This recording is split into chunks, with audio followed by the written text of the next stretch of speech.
working. There it goes. I have pushed the button. Ooh, We indeed leave. Sorry, I got distracted by button. That's fair. That's fair.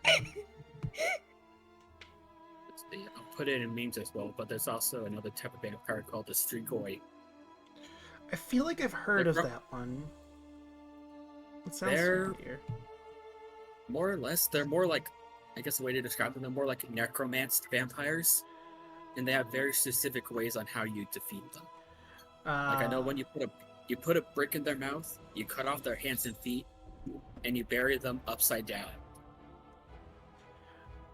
Oh yeah. So you're saying when they do wake up, like, they fall back to hell. What's his name? I'm drawing a blank on his name. The vampire from Hellsing Ultimate. Why am I drawing a blank on the name right now? Alucard? Yes, thank you. I don't know how I forgot that, but I was spacing on the name. Yes, it's it's Alucard. Oh, kinda. Yeah. Thank you for the resub. We do. But yeah, vampires are wild. Yeah. They come in all sorts of shapes and sizes with different weaknesses. And sometimes different strengths. My favorite has to be the Zhangxi's having to meticulously count rice. I just find it so hysterical.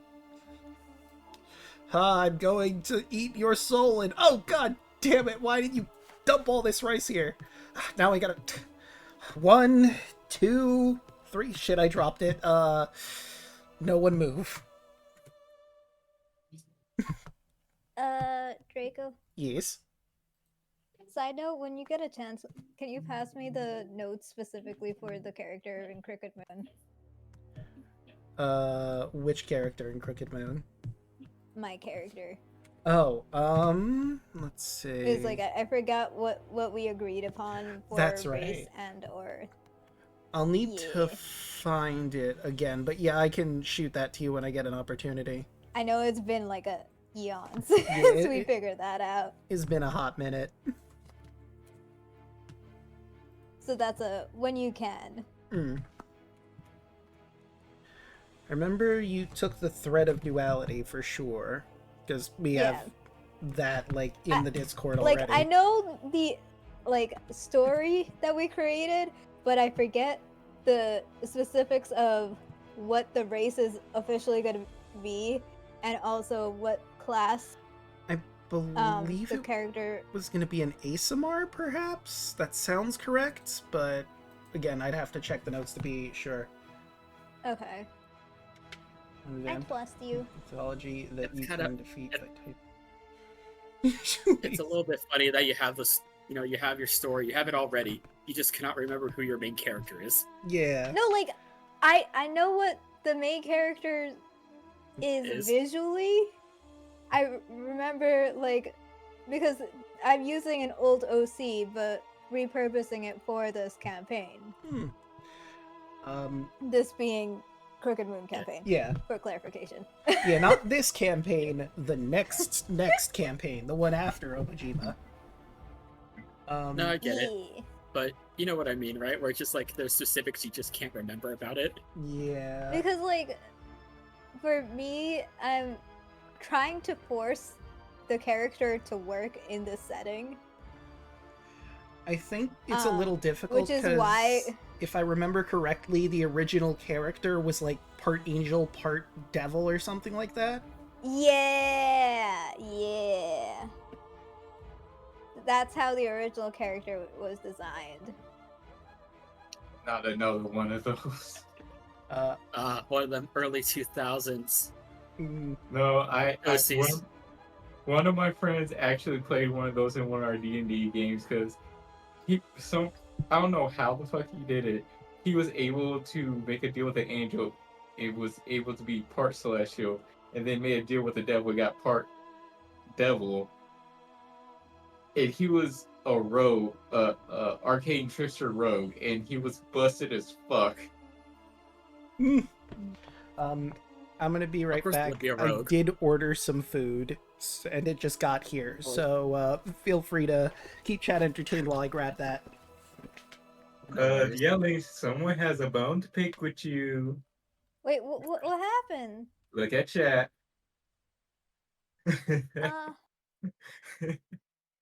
Why? What do you have about to make with me? Hello. For? Hello, chat. What did I do? I wonder if he got to the port where we're at the winery. Oh, Snurch.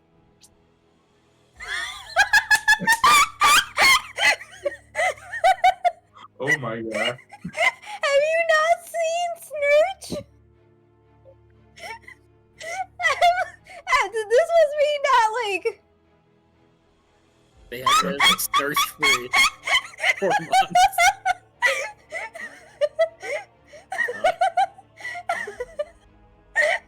We apologize for any snurching that has happened. Oh, I'm not apologizing for that. Fine, we apologize for yelling. For what they do. We actively cannot control what yelling does. Yelling is like a cat in real life. Oh my gosh, you haven't seen all of it yet, but I can be. I'm like, you know how there's the topmost edge of a couch? Yeah. You know how it's very thin? Don't tell me you lay up there. About that. I mean, Hoshi, to be fair, yelling has said multiple times that they are small size, so...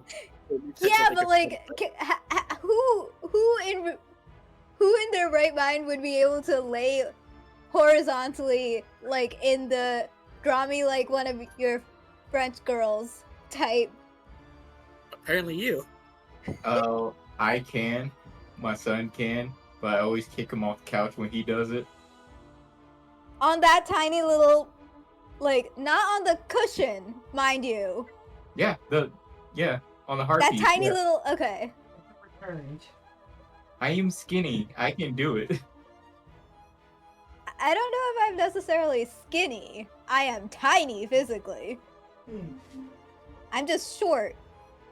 You short, I'm skinny. And nobody likes you. Wow. Short! Oh, yes. Jingle, jingle, jingle.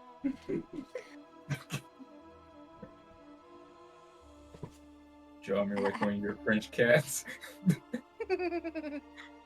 Yes, I am small, TM. I've, like, sometimes when people ask how tall I am, like, online, I will literally... There's a reason why I, like, have the TM Unicode saved, and it's specifically for moments like that, where I can just, pull it out. Like, 5'2". Short. Shorter than 5'2"?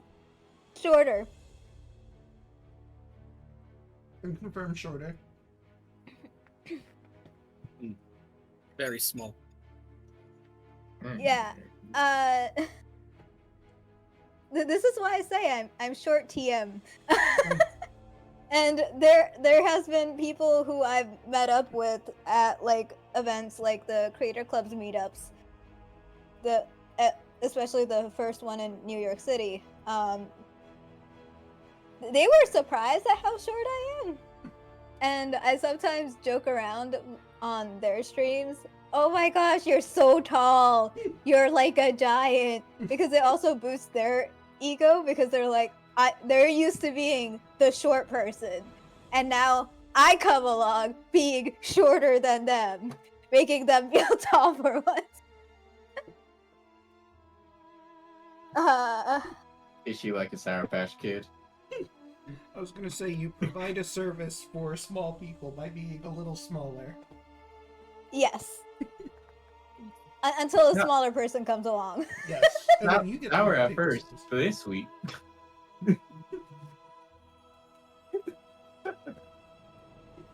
I am relatively proportional, therefore not dwarfism. Yet I am tiny. I think in the state that we live in, could be considered midget legally. If I remember correctly.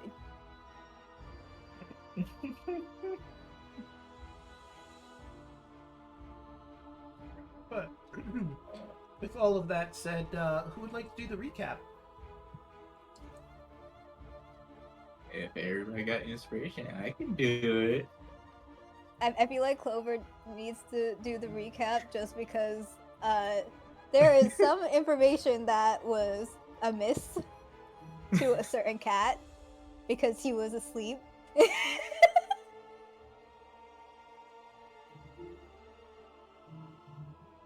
Squints. Listen, he's completely out of the loop, and all those checks prove that he was 110% out of the loop. He thinks Clover's doing perfectly fine. And Quinby also has no idea what has happened. No, sir. No idea. He thinks both of you are perfectly fine. There's nothing, no weirdness happening. You're the only one. You're the only weird one here. Yeah, Antonius is perfectly, completely in the wrong, but that's besides the point. When are you ever in the right? There you go, Clover.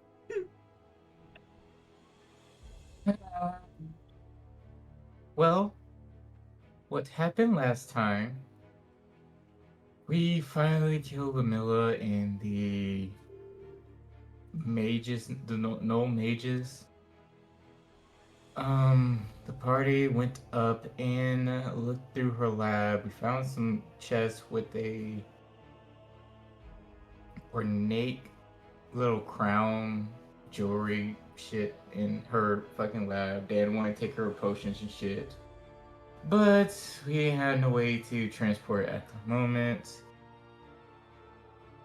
I took Camilla's clothes and put them on.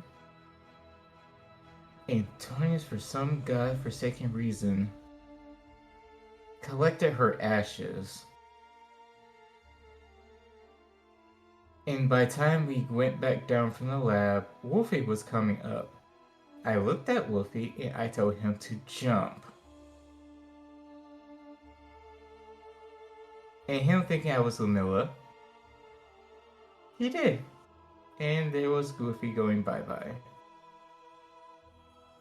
And from there, we continued to search the castle. We went down the flight of stairs to the next level down. And we did a little bit of exploring there. There's some walkways that lead to the outside of the castle that went around. But we end up finding one area that was where Strahd's study was. We went to the studies. I vaguely remember the lever that was on the fireplace, so I ended up pulling that. And apparently the fire did not go out with it, so I made Kai go through it.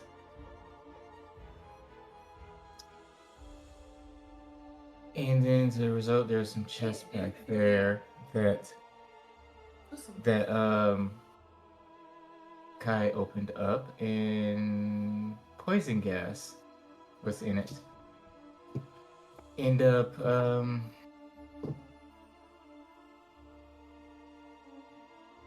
not going unconscious from the gas. Both end up throwing ice.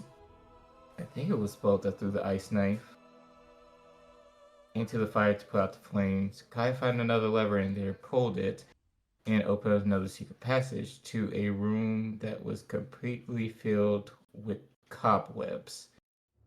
I was able to see a little secret door off to the right that went down to a deep hole that smelled like some kind of oil or some shit. So I had Bolt look at it.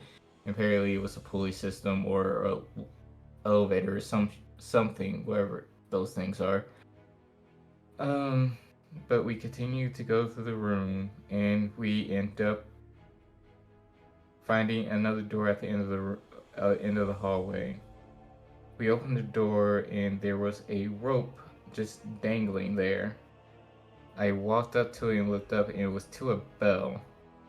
Then I noticed the 5 giant spiders in the room. And I had a feeling if we would pull the rope and made it ding, we would have probably been attacked. And that room also had another room in it that actually had a... What were those things that... I think it was either Alu or Kaya had a mobile fortress thing in it. We was able to figure out the simp's password to it. And we end up going inside and doing a long rest. Everybody had a shift.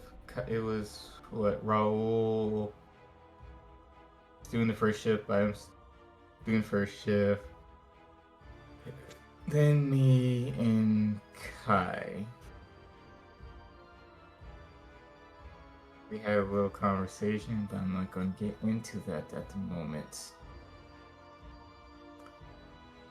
From there, it was Bolt and Kardak. They heard some scuffle through the night, and then after that, we all got up and went to go see what it was after we finished our rest. Apparently, the Iron Giants that we have got in a fight, and it was pretty bad damage, but it killed a lot of things apparently. Bolt was able to fix them up, and then we end up moving on to the next room. Antonius found the harp and tried to play it. Played it horribly. And then Raul tried. He did a decent job. And then Kai tried. And I guess he did a good job. And was able to find out that there was some fight in the cellar that we had to go see about something. I don't know, I wasn't paying that much attention after that. We kept on moving forward, went to the next door, and I saw 2 look like shadow figures at the end of the room. In the hallway guarding a door. Apparently, it was a swarm of rats, and then they started to attack. And I believe that is it for the recap. You're not gonna tell about the important part? Clover slowly raised up a knife. Hold on 1 second. Don't worry, I'm just gonna roll something really quick. Quimby blurts out, Clover confessed to Kai! And then he runs. Dude, where is it? Does a nat 20 hit Quimby? Yes, it would. Why are you guys doing this all off screen?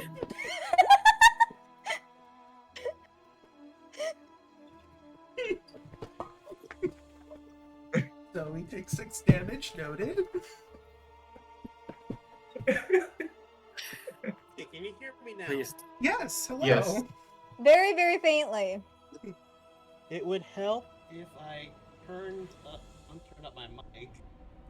And 2, Yeah, it would help if I had it on push or not. Didn't have it on push talk. That would do it, yeah. Right, let me just find which map. Wait. Does this mean now Antonius is aware? I mean, above game, when we're in the recap, that doesn't apply to in-game. Otherwise, there'd be a lot of shenanigans going on.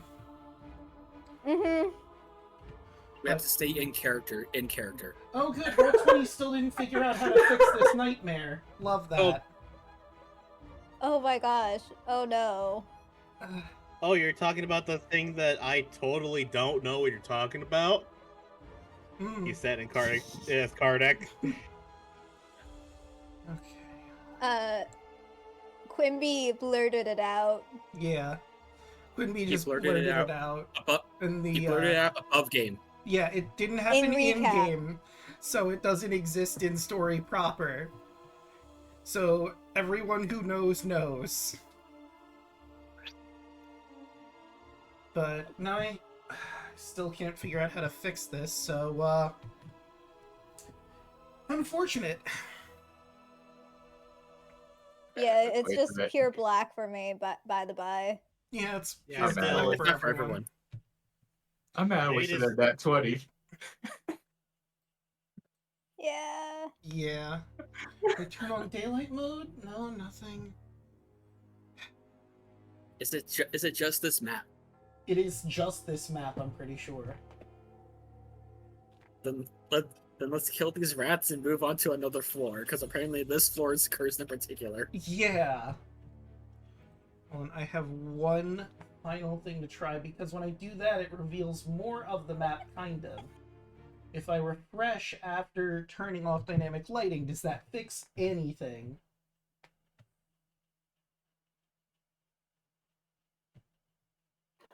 Nope.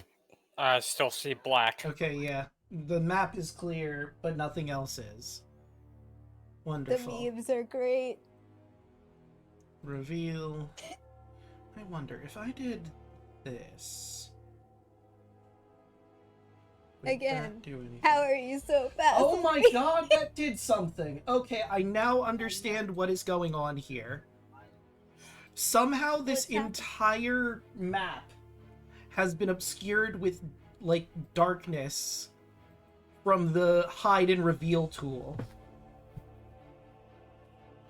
That's what's happening. So the entirety of the map is hidden from you guys because of this giant square that was somehow put on here. And oh my god, it was so easy to fix. All I had to do was check. I didn't think that was gonna work. I just thought, you know what? Let's see. Maybe this will work. And it did. Random bullshit go. Random bullshit go indeed. Okay. You can now properly explore this floor if you'd like. But first, rats. I do go for the rats. Cool. Let's change the music. Oh wait, why is it playing the introduction? It should be playing... Oh, because there's nothing loaded to be on here. It should be playing Barovian Castle. But that's not important if I do that. You also need to switch scenes, by the by. Switch scenes? Ah, yes, I do. Main screen. I didn't do that for the recap like I normally do. Whoops. Okay. Well. Let's see. I'll just save this purple, well, this like spot that I'm peeking. This is where the rats should be. For anyone who's not in the room. I can see it. I can see it. I could see it, at least one of them. I know some of us are not in like this room to see it. They're still in the study. Yeah, fair. Let's see. Should I turn off Explorer mode now? I think just don't mess with anything. You know what? Things are working. We'll just let it be. We'll go with what song? We did all full rest after the fire, right? Yes. Okay. I want to make sure that I didn't accidentally forget to reduce spell slots. No, we'll do... No, we should be fully maxed up. Okay. And that's what I thought. Yeah, would be Kardak first in the initiative order. Rats. Rats. Where are the rats? Technically, no one knows about the rats because I can say nothing. True. I mean, I imagine they heard all of this skittering. They're right here. Before I move, like they're right here, right? Yeah, approximately around that general region. So I'm just gonna have it like nonchalantly. Kardak just walking in. He goes over here. He opens it. He sees the door. Oh shit, rats! Can he see from that angle? Yeah, you should be able to. Okay. Uh-oh. There it is. There are 2 swarms up here and 2 swarms down here. Oh, so yeah, you can see at least one set of swarms. I can see the top swarms. That's why I was confused. You need to do some measurements because you know what? I'll be able to get it. If I aim right here, I'll be able to hit all 4 of them. Would that also with the hit shatter? Clover? Huh? Would that also hit Clover, though, if you did shatter there? Because she's standing right in front of you. Actually, you're right. So if I aim right here, let's see. You know, Clover's been through enough already. I don't think she needs to be shattered on top of that. Is it 15 or 20? Like the spell description. Oh, it's a 10-foot. Ah. Yeah, so if I aim right here, I'll hit all the rats. I won't hit her at all. Oh, perfect. So maybe right here, exactly right there. And just because I can, gonna be a level 3. I do this first because I have to. Yep. No surge detected. Let's see. And that is 13 damage if any of these rats fail to save. 2, 3, 4. And they all failed! Yeah, they all failed. Minus. And then addition.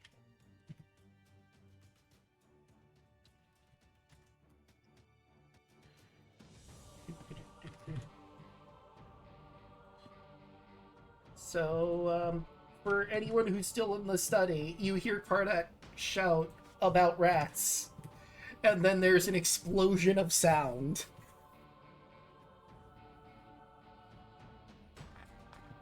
Okay, I think they know for sure that we are around here. Mm-hmm. Shatter is not a subtle spell. It's all the subtlety of a rocket launcher, really. They were going to find out about us regardless. A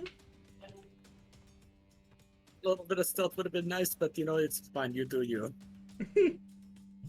I don't get to attack first that often. Let me have this. Any bonus? He said both in and out of character. I can see that. You usually don't get the first shot. Alright, that's it for me. Alright. That is it for me, though, like legit. Right, then that will bring us to Dan. I believe Alco had control over Dan? I do. Let's see. Hearing combat.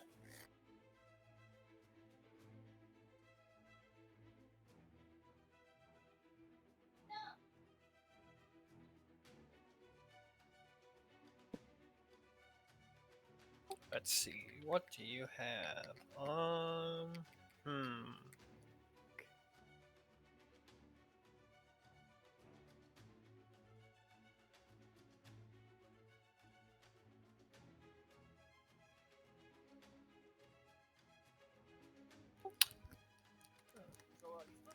One second here.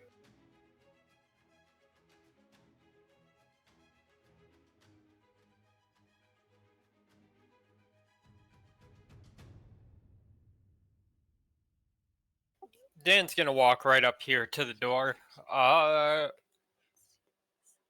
Which rat took the, well, they probably all took the brunt of the worst Yeah. brunt of the damage. They all took the full brunt of the damage because they all failed. Alright, well, Dan's gonna flick his wrist, and, a frosty, looking knife is gonna show up, because I'm gonna use, ice knife. Nice knife. Let me see let me check your DM's, the pronunciation for this here. Let's see. Open. Glacius Ferro, I think is what it says. Yep. If I'm Glacius Ferro. rough translation. You are correct, So sir. I'll chuck it. We'll chuck it at this one. Ping So one more time. I didn't see because I was looking at a sheet. The guy at the far right here. Okay.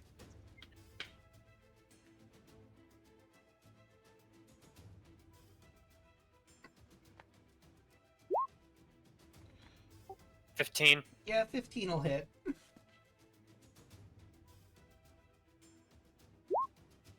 Oh, you hit the spell description again. There it goes. There we go. So that's a DC 18, so that's 6 piercing and 7 cold to the guy next to him. And I think they both have to make dex saves to take the cold damage.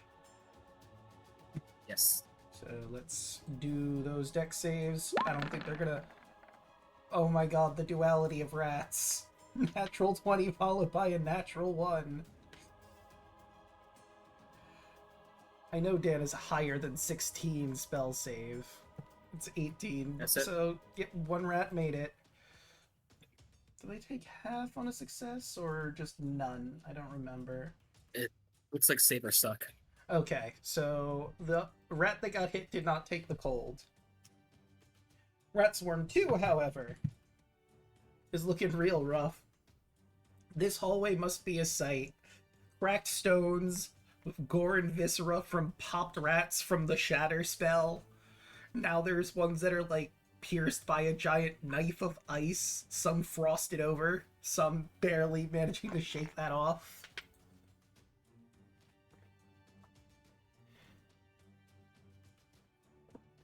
Any bonus actions to declare? No, I think that's it. Not gonna jinx it, because it's just rats. Fair. You want him to move out of the doorway. Oh, that is a good question. Oh, yeah, actually, how much... I should probably see how much I actually spent movement-wise, because I wasn't counting. 'Cause he was here, I think, right? I think so, yeah. Okay. Right, and now... I might not have been able to do that. Yeah, Dan has mobile, so he would have 40 feet of movement.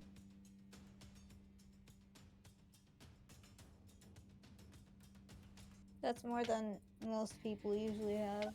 Mm-hmm. So I think I can get to, like, right there. Yeah. So, can we... You're seeing the... I was gonna say, if we want to, we can just change it to those two there. And I'll just bring these rats back to their original HP that they were on.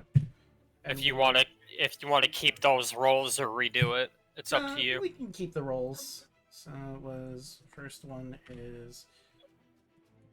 that health. And then this one over here is at this. Okay.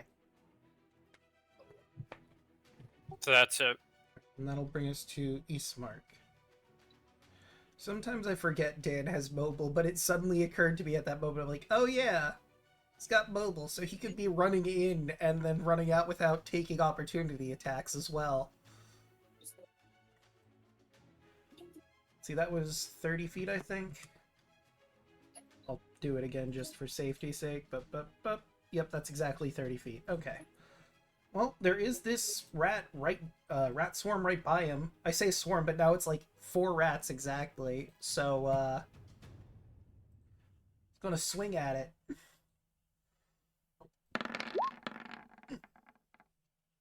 The 16 will hit, and there's no longer 4 rats over there. As he just brings down... Actually, it would be the axe. We just never switched it from longsword. So yeah, he just swings this big ol' axe designed to fell trees and plant life, and just pulps some rats with it. What did the rats ever do to Dan? Well, Or Kardak? Ismark is the one that popped those last ones, but listen, they were spooky shadow silhouettes, and then they came to life and were rats.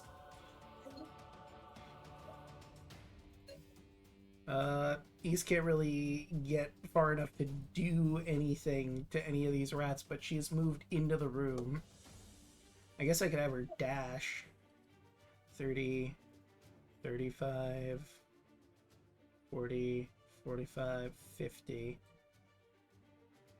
Alright, that at least gets her out of the doorway and brings us to Dave.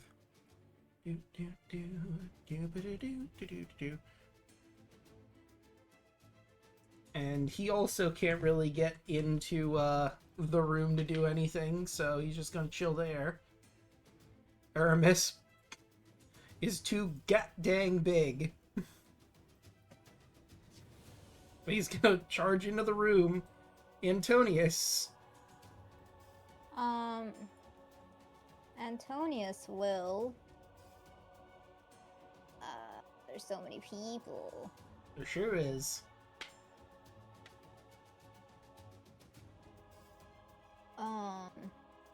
I want an ice knife. But I need to make sure that I can...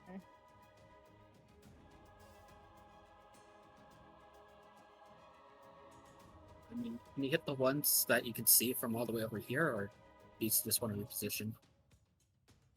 I mean, I can see the ones over here. But I feel like realistically, being in the midst of so many people, I'm not sure if ice knife would be something that Antonius would actually be able to see. Let me look through your vision really quick to... Because there's like 1, 2... Yeah, there's two people a at least. lot of people in the way at this point. I don't At think you least have a 2 clear people shot where directly. you're standing. Yeah, that's why I was like, I should at least... If I moved, like... Will I be able to see if you get on top of the table? Okay. Maybe, but you would have to, climb on top of the table. We'll say that takes 5 feet of movement to climb on top. There's But also that's the only- really gross cake on the table. Are you going to avoid the gross cake or, like, kick it over or something? There's also I'm some avoiding the silverware. cake. Oh, that's fair. I'll just go over here, which is 14.9 according to this. Yeah, it's being a little odd with the measurement, I noticed. So that'll be 20 overall Yeah. with the +5 to And- getting on. Now that you're in a higher position, you can definitely see the rats. At least some of them. Ice knife. Well, that rolled that, but it didn't roll the actual attack. Like, Eh? so you rolled Funny. the damage, but not the attack roll. So we have a ranged spell attack. Yes. What did I do wrong? Let me take a look at your sheet really quick. You might have just made ice knife wrong, possibly. Like maybe something wasn't. I'm pretty sure I putting- either dragged or dropped, or I did it through character It is an master. attack, so yeah, it should be working fine. Okay. Let me click. For some reason, it's not doing the actual attack part of it. That's weird. It's also could not click- showing up level. Yeah, that's odd too. 'cause it You should be have- able to upcast. It's not telling me if you're able to Yeah. upcast. I think it's just a weird spell. Like, it So you could worked probably just- for No, Gabe a like little while ago, normally was the weird thing. when it comes to a spell that has higher levels, you are Mhm. able to choose what level you're casting at. Iteration, right? action. This isn't Yeah. giving me that option. Yeah, normally the I think pop-up comes this- up. This spell just may be like really weird in roll 20 Wait. because it has like I figured it out. So there's a section called Spell Attack. It is set to none instead of ranged. And that's why it's not doing the roll, at least, for attack damage. Now it should. Okay. And that would have hit. Unless you want to roll it, but we've confirmed that now it's working at the very least. Yeah, I'm not gonna fight if it works. And I'm just gonna do another we need quick we need to test. fix the higher levels part at some point. Yeah. I realized that's also set to none. Let me see. Yeah. Higher level One cast damage. none plus 0. So it is a... What is it at higher levels? Cast spell, second higher, Sure. it's a d6. Okay, so Okay. d6. Oh, you switched it before I. Yeah, I mean, I'm already in here, so I figured I would do that. Might as well Okay, get it out of the way. Thank you. No problem. And we will And test that at a later point, but that definitely hits the rat. Get ice. I don't know. Now they need to roll their dex saves. Will they make it? If there's roll 20. 19 and a 2. The 19 makes it, the 2 most definitely does not. Well, one of them is getting ice. Yep. Ice, ice. Nice. Nice, Sorry, I couldn't help baby. myself. Do. And any bonus actions to declare? Nope. I'm just gonna keep it simple because I feel like I need to hoard my bardic inspiration for a little bit. Fair. Which will bring us to Clover. Clover just looks at the rats. Her eye twitches and she just says, "Burn." Wildfire. Oops. Oh my gosh, I God. love how you did the. Ah, that's such a good one. That is such a Oh, powerful oh. spell for a swarm of That- rats. I love how we all were like, okay, no, fuck you, scorched earth. These rats are gonna die. No, but like Clover has more than enough reason to do that. Clover's going through some stuff. So, I guess draw out your wall? Like, will they even survive 21 damage? No. She's just gonna fill. She's gonna fill up the whole room. Okay, so you're going, like, basically with a circle, I guess. Or, like, you can only go in a straight line or a circular wall, right? Could you make a circle that hits all of them? Probably. So that You- you can make you a use the wall up to FX. 60 feet long, 20 feet high, and 1 foot thick. Could Or you a use ring the of- FX? A ring wall up to 40 or 20 feet diameter. So I could do just going around the edges of the room, but Okay. the entire room is going up in fire. You all watch as Clover, sick with this shit, just incinerates this room full of rats. They didn't even get to react as you hear the squeaking in horror and the horrible smell of burning rats.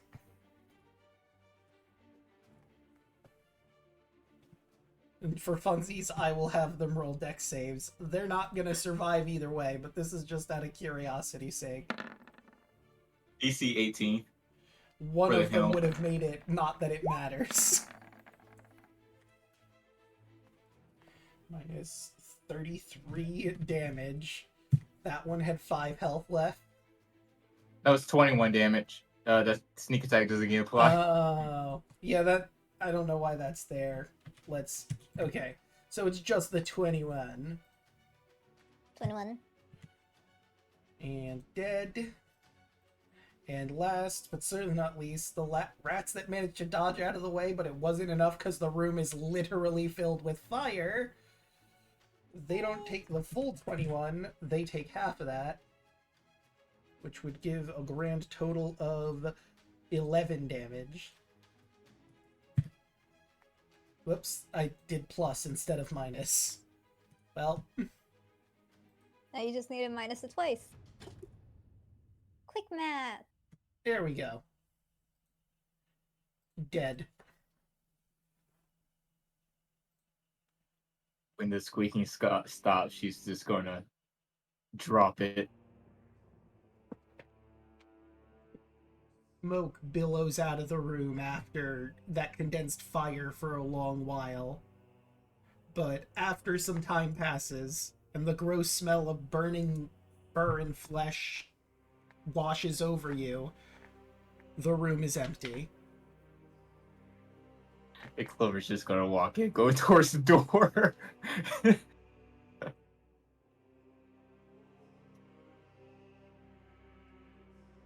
Well, that was easy.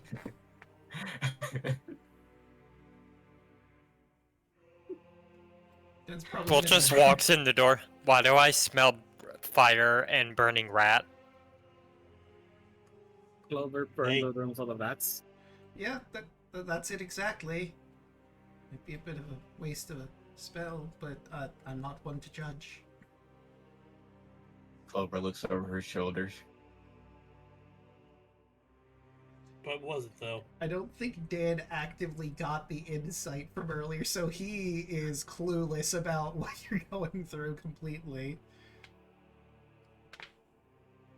I think he was the one person that failed or just did not make the check at all. And also Antonius. Antonius are over too. That's right. The two of them completely clueless about what's going on. Everyone else just, like, looking between each other like, yeah.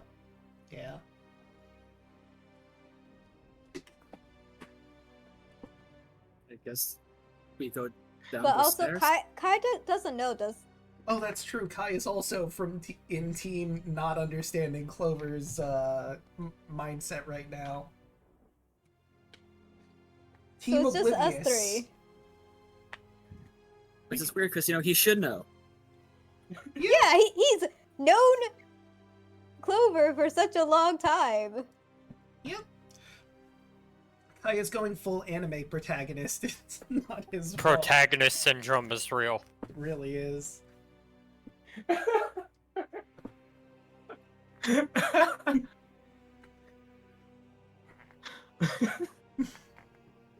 anyone were to tell Kai, he would be shocked. Shocked, I tell you. Clover, do you hear anything from the stairs? Clover's going to take a listen.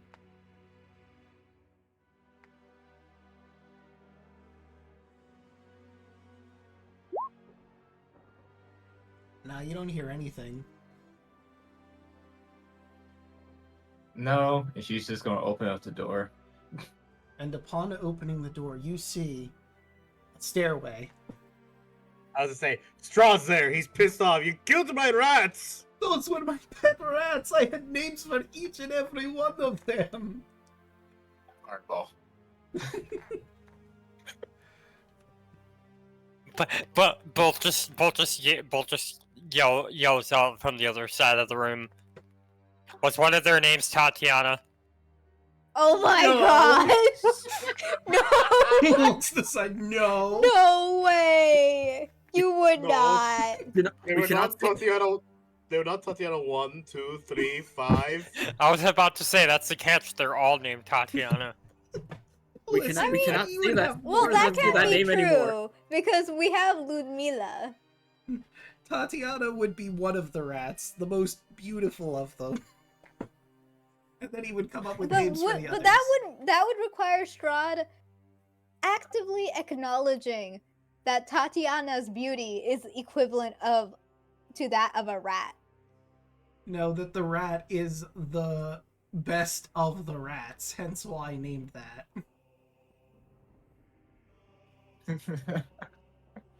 So everyone has to remember, we cannot say Tatiana, otherwise the bomb in Antonius' pocket will explode. Yes, pretty much. Since that is the password. That would be hilarious, though. Someone offhandedly mentions, and immediately Antonius explodes from a castle. I got an idea. But I'll say that for later. Alright. I guess we go down the stairs? Yep. So, question. Do you want to go to the room where the accountant is, because that's the next floor down, or do you want to just go all the way down to the ground floor? There's also this door in front of both that we haven't looked in yet. That's also true. Do we want to explore the rest of this room? Or the rest of this floor? You want us to know if we want to go to the floor where it happened? How's the lyric? The room where it happened? The room where it happened. Yeah. Damn you! I was gonna make that joke! I botched it, though. I'm so mad at myself. I have been that is my favorite Hamilton song from Act 2. I've been obsessed with listening to that over the last few weeks. I'm not gonna lie. Bolt's gonna push open the door. Alright, and I will tell you what you see within. See, this is which room again? Ah, yes. 40. Red satin curtains hang in archways at both ends of the south wall in this dark room. Between them in the center of the chamber stands a large ornate iron tub with clawed feet. The tub is full of blood. Bolt just sees this and just says, I feel like we've seen this before. Just points to the room. Guys, we've seen that before, right? Have we? How did that get there? I believe in Durst Manor you saw something vaguely similar. Above game, the hag that was bathing in kids' blood. Oh yeah, Baba Lysaga was bathing in blood. Stay young, air quotes. Yeah, that was disturbing. Do you think this in? New discovery. New discovery. Strahd may also be part hag. Well, I don't think that would be was. interesting. I don't think anyone was in that bathtub. Otherwise, they would have certainly ran out with all the noise that we made. Give me 1 second.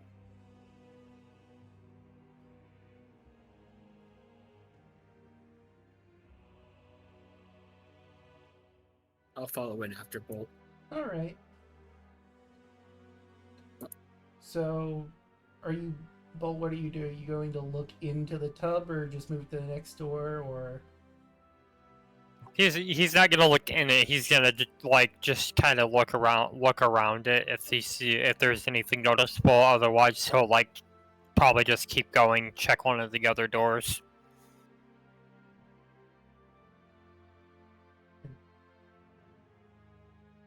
Okay, so you look at it. Aside from being horribly grotesque, it's just a tub full of blood as far as you can tell. Obviously, being full of blood, you don't know if it's obscuring anything that could be at the bottom, but I don't know if you want to take that risk. Not really. It would be... I would question why on earth you would think to do that if you said, yeah, sure, let's just reach into the blood tub. Antonius was about to suggest that, but then he remembers no tail. Damn it, I got a stupid idea now. Okay. I mean, I got a dumb idea too, Bolt. What's yours? Bolt just yells out, Quenby! Yeah? He'll, I'll give you 100 gold to come look in this tub. I accidentally shrunk his token.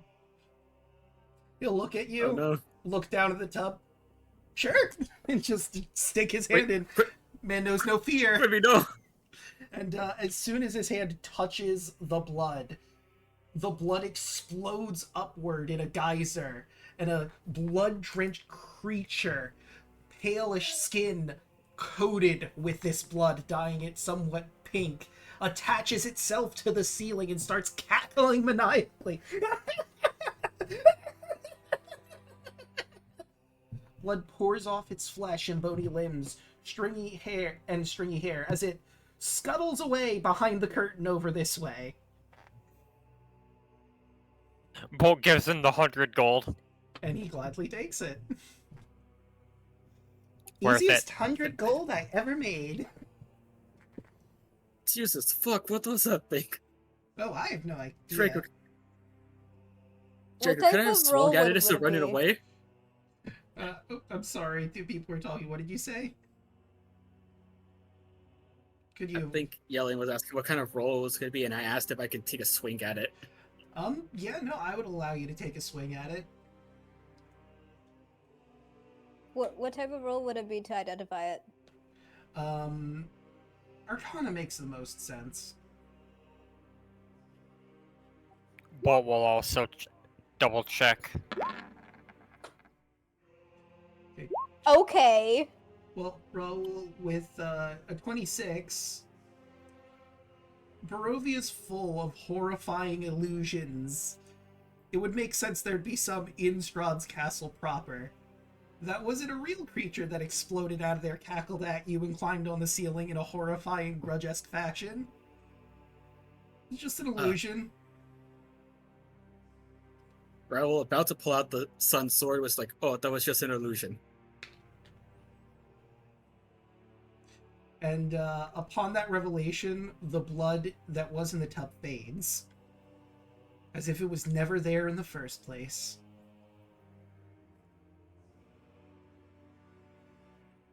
Or is the fact that the blood is gone the illusion? That's an excellent question. Bolt opens this door. Alright. Oh, closed it by mistake. Let's see, that is room number... Here you are. The walls here are lined with ironed hooks, upon which hang black capes and formal wear. Two arched windows in the south wall are covered with heavy curtains. Oh, I guess technically that one I forgot to put the curtain on, but yeah, this window you should not be able to see out of it. I'll just quickly add that work. Light.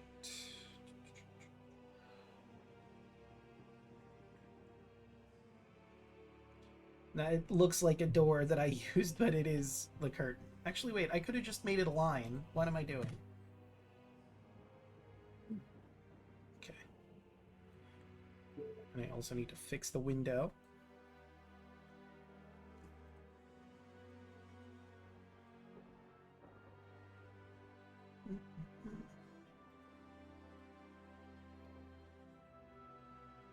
And there. Alright. You know, this is just a really big closet, it turns out. The room to the south.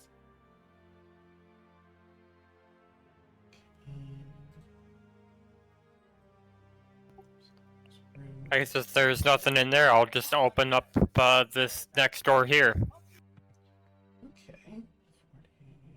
And there it is. Sweet smells waft from this delicately lit room. A great arched window along the west wall is covered by heavy red draperies.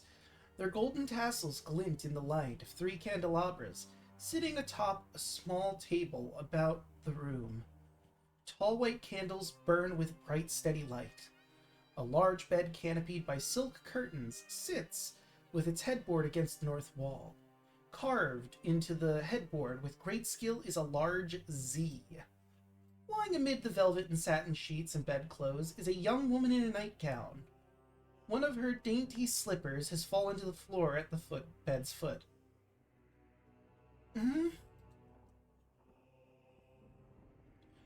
It's amazing she hadn't roused from all the sound that happened, but that was a few rooms away. Maybe she just didn't care. As far as you know, it appears like One she's more asleep. minute. Yeah. We've all been there. Let me scroll. I might have art for her. I will double check.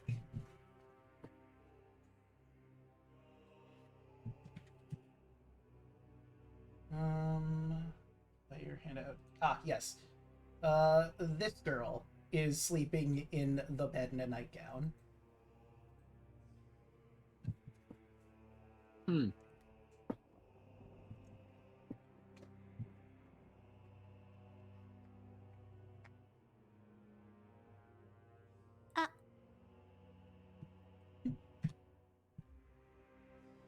Bolt, is there anything in this room? Upon walking up, you see this woman who appears to be sleeping in a bed. As far as you can tell from this distance, she doesn't appear to be a vampire. Could I just general perception? Yeah.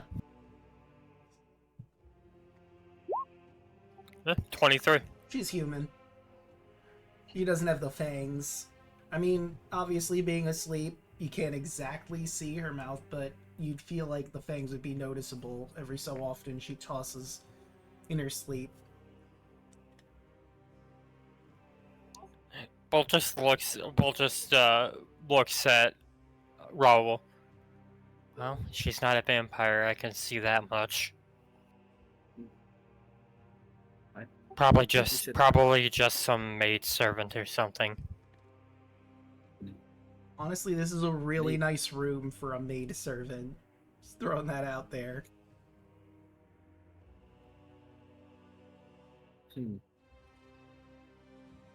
Fair. Like, is she just going back to sleep, or is she just waking up?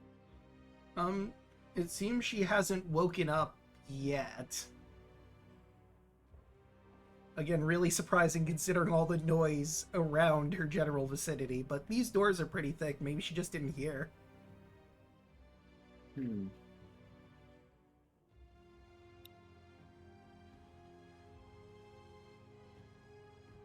I mean, do we just leave her alone? Or do we try waking her up?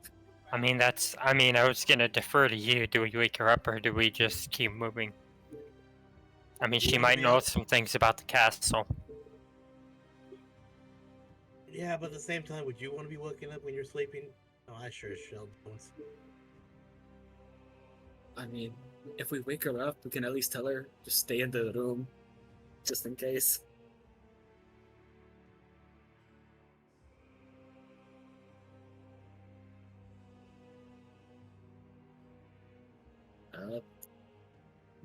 Fuck it. I'll wake her up and ask her for some information. Okay. Yes, don't mind the huge ass werewolf trying to wake you up from your bed. What a way to wake up. Just big old wolf man hovering over you. Hey, do you know anything about this castle? I mean, Bolt with Tinker's tools in hand already. Alright. Raul's just gonna nudge. Strahd, is that you? And then she looks up at you, this big wolf man with horns, and screams. Predictable reaction. No, it's okay. Oh no. Someone please! No. It's fine. We're not going to hurt you. Roll a persuasion?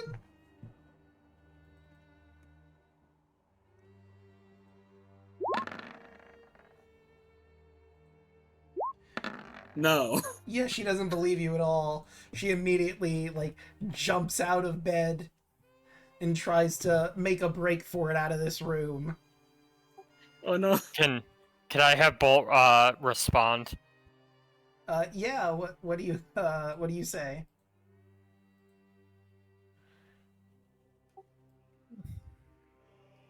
Not say anything. Okay. I'm launching the spear at her with the blunt end, basically just trying to knock her out before she leaves for the door. I see. 11 will hit. She takes 5 piercing damage, non-lethal. Oh. She tries to make a bolt for it, pun intended, and you smack her on the back of the head, and she just flops over on the ground. Mm. You now have one Okay, I think she's unconscious another- teenage girl.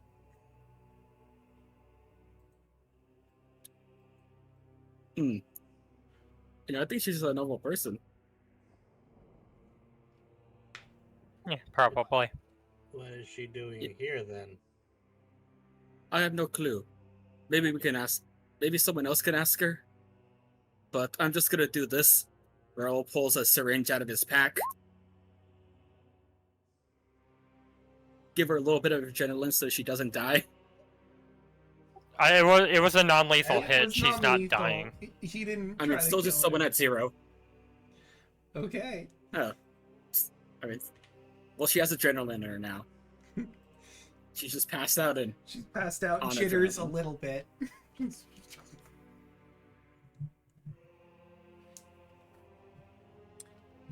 you think we should just put her back into bed? I think that'd Put her back to probably the be a bed good and idea. let me do the talking. Okay. She looks to be about my sister's age. I might be able to actually talk to her. I'll set her back into the bed and leave the room so Karyak can walk in. Okay. Clover just walks into the room. It put her head on Kardak's shoulder and just transforming Lunilla. It just gave him like, really? He looks over at her. Yes. You want me to do the talking? I think I can handle talking.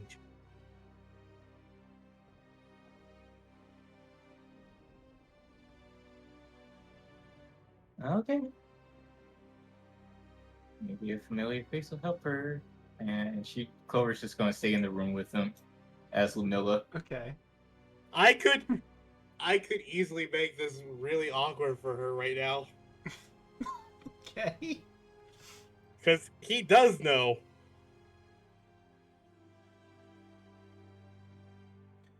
Bolt, are you gonna step out of the room, or? No, he's staying in the room. Okay. Bolt, get out. She's gonna be more willing to talk to people she knows didn't just knock her out. Okay, but if you need her knocked out again, just let me know. He'll walk outside. I think I can. Oh, god damn it.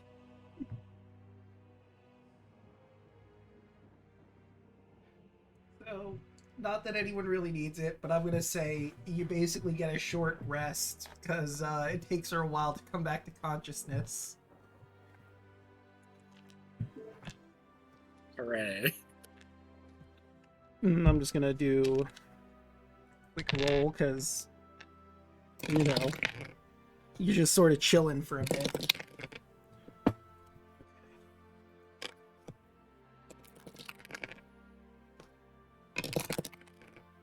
Interesting.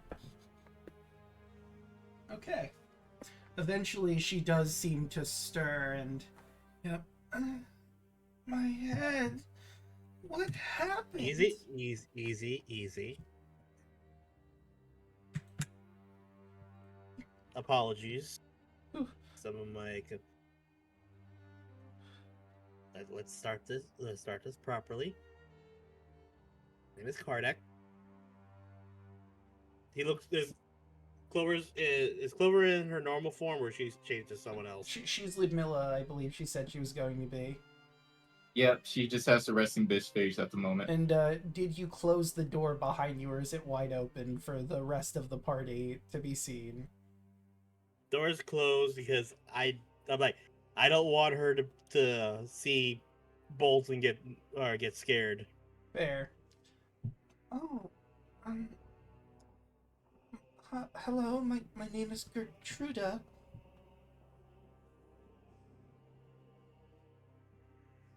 If you don't mind my ask, how did you end up in the castle? Well, my mother, she says that with all of the venom and scorn that you probably picked up on, kept me locked away in our house for 18 years of my life, and I ran away. And I came here, and Strahd gave me a room, and I've just sort of been chilling here. Been a pretty good host. So you must know quite a bit about the castle, then. I mean, I suppose I don't really wander around the castle that much. Like, I sometimes go to the study when I'm not sleeping. Few places in the castle are a bit not clean, because not properly upkept. But I'm just sort of relax, read some good books, learn about some things that I was never able to since I've been a shut-in for most of my life against my will.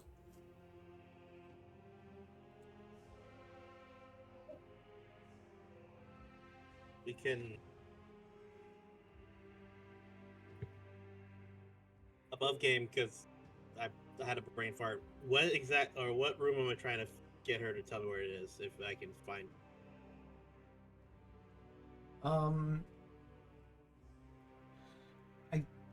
I mean, if you're trying to get to Strahd specifically, you have a pretty good feeling he's in the crypts.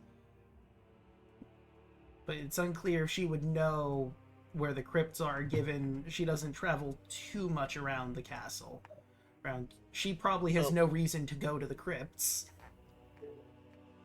Well, I'm gonna ask anyway. See, you mentioned proprietor of this castle. I'm trying to find him. Oh. Know where he is. Thinks about it for a moment. He does wander around a bit. I mean, it's his castle. He can go wherever he pleases. He hasn't spoken to me today. But I think... Yeah, sorry, I'm not sure. Oh, yes. Was there? I have an honest question. Yes? Honest question. Something... like, I'm not saying anything would, but if something happens to Strahd and this castle was no longer safe, do you have anywhere to go? Not really. I mean, I'm not going back to my mom, obviously. But I mean, I got this far. I'll probably find somewhere. Right? I mean, it won't come to that, I'm sure, but, like... I'm sure it's fine. You can roll an insight on her, if you like. He absolutely would.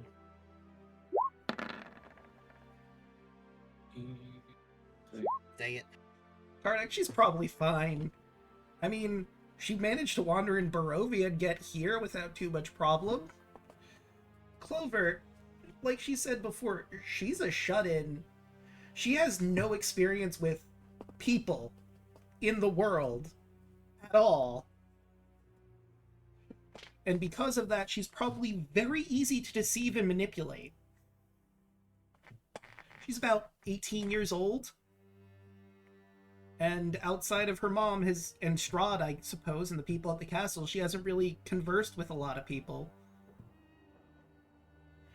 If she doesn't live in this castle, it's a disaster waiting to happen.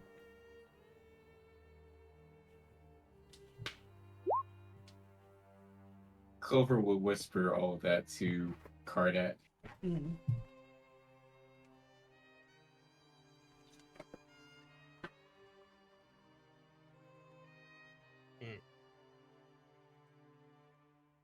Like he's trying hard not to be like, okay, we need to save this little girl, but at the same time, he's also like, I couldn't tell that.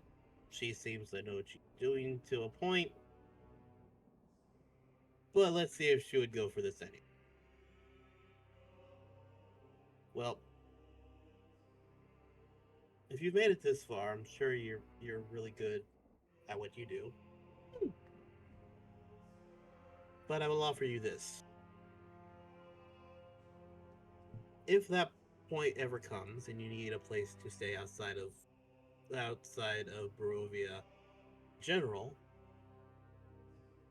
I know a couple of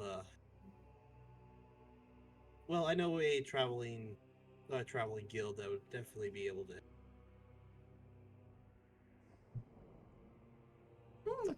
Hoshi above Gabe, he's talking about who he considers his uncle.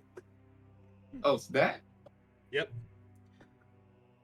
Oh, that's so sweet. I mean, I don't think anyone can leave Barovia, but that's such a kind gesture. I'll keep that in mind. Just do me a favor. For your safety, because things have gone kind of crazy as of late, do stay in here. Because otherwise, it might not be good. Aw. Sound like my mom. I do not want to. I understand what it is to have someone be a little overbearing. In fact, I'm pretty sure that if I told the same thing to my little sister, who I think is about the same age as you are, I haven't seen her since I came into the country, obviously, so I don't know how long I've been in here. But yeah, I never try to steer her in any direction that's not bad, so I hope you won't either. Or think I'm trying to do it for you either. Can I at least go into the study to read? That should be fine. I don't think that would hurt anything. Okay. That's not so bad, I suppose.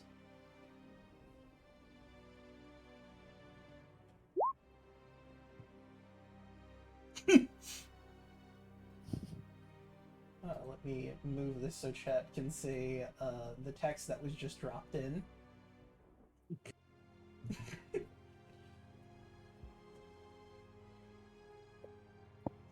I guess she is roughly around Antonius's age. Isn't Antonius like 17 and this is an 18-year-old girl?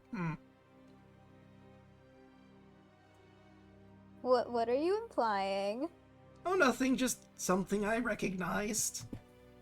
Uh-huh. We know how Antonius is around women. But she doesn't pose any threat.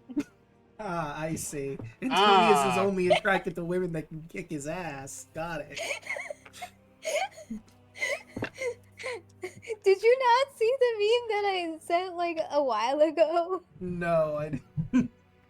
I did. Yeah. That the one where it was like, women. But what if women who can kill you? I mean, you don't know what this girl can do. all I can picture is that death by Snoo Snoo fucking meme with the dragon and Tony.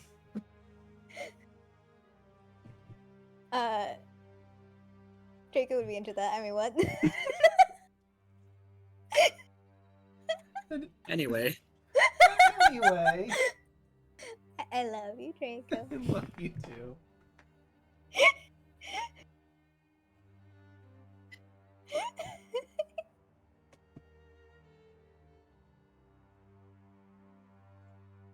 Also, a funny story, above board, there are implications for her being here in the module as written. And in module as written, I changed it so she's 18. In modules written, she's, I think, 16. Which makes those implications really, really gross. I mean, it's still kind of gross. I appreciate that. Above game, I think I recognized the name of this character and like how they kind of got here, but that's stuff I could discuss out of game. It'll be for another time. Yeah.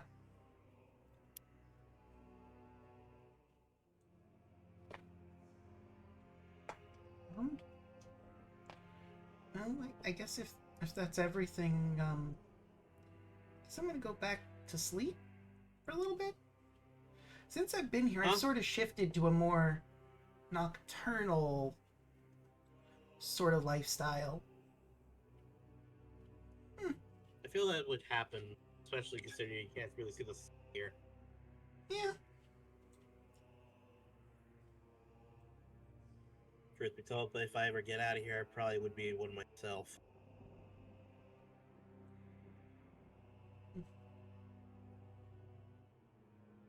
Well, good luck finding Strahd. Yes. I have a question. I might have an answer. I just realized what the helm can do. It dims a 30-foot radius of light when at least one undead is in the area. Yes. Is it glowing? It is not. She appears to be fully human.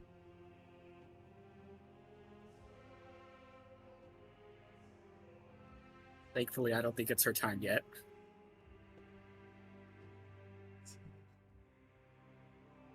Also, that perception from earlier was for listening, so I guess I'll leave that at there.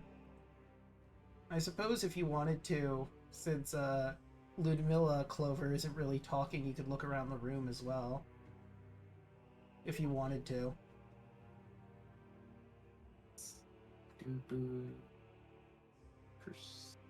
Perception. 14. Let me check. Is this...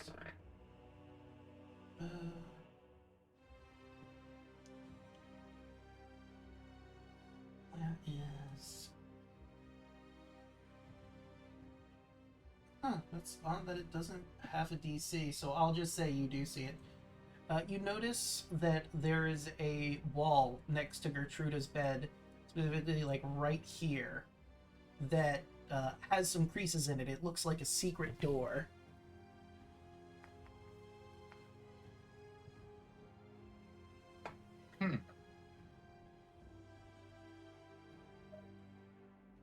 Is she still awake?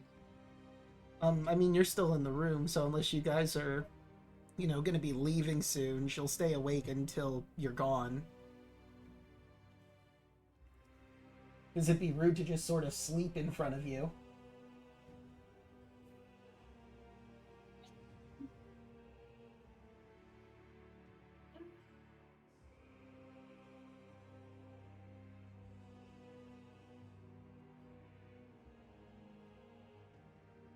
I want to open it, but I don't want her to know it's there. Alright, well, I mean, theoretically you could leave, close the door, wait a while for her to go to sleep, and sneak through here. Clover's just gonna start walking out. Alright.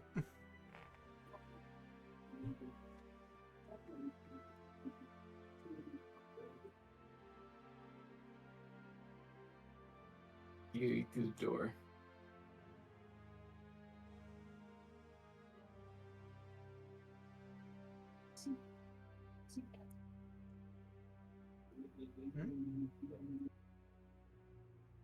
And Kara goes through as well. okay. Door's closed behind you.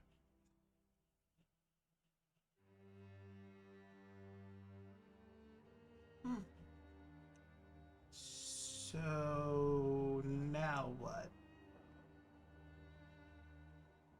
Unfortunately, I wasn't able to get a definitive answer of where the crypt, but did make sure that she's going to be safe, which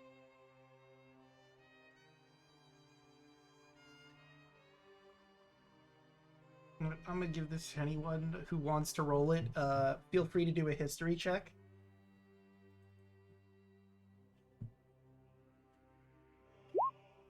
This is open for everyone and anyone who wants to do it, because, I mean, I think you'd all have this knowledge potentially.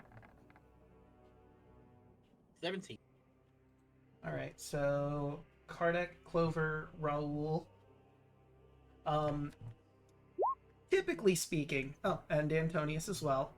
Typically speaking, usually in castles, the crypts would be like underneath the ground floor.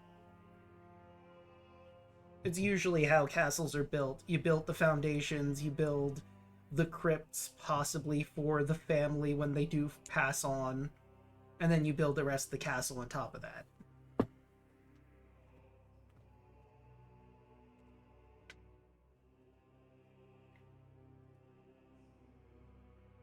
Clover looks at Kardec. So basically the stairs on the first floor that went down.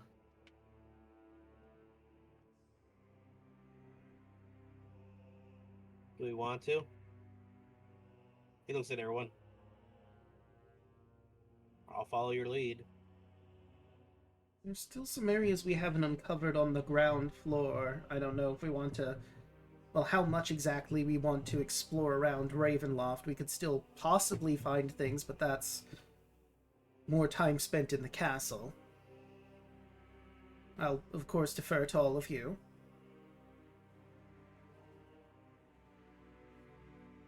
I mean, we could get more things, but at the same time, we could easily get ambushed. Plus, the more time we spend to prepare, the more time the enemy spends to prepare. It's also true. Do we feel like we need any more things, or should we try to confront the final battle? I think we finally confront fucker.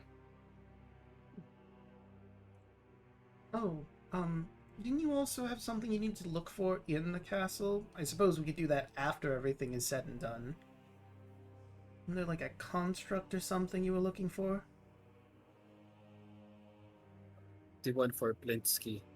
I think he called it like hit the or that's something else. Piddlewick the Trigger, Second. You were right. I was gonna say, did he actually give? Yeah, I was wondering if he actually gave us the name or not. He did. He gave you the name Piddlewick the Second. Yeah, Piddlewick the Second, which was also the name of that ghost that was so rude to Antonius.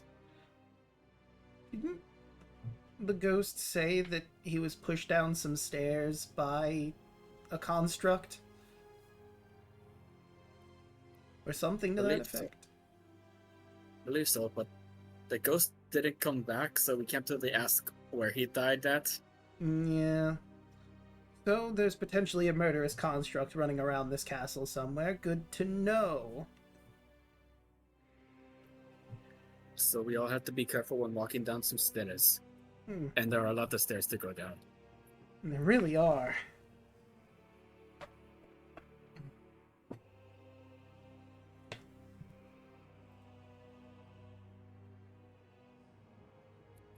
I guess if everyone's in agreement, I guess we start making our way down.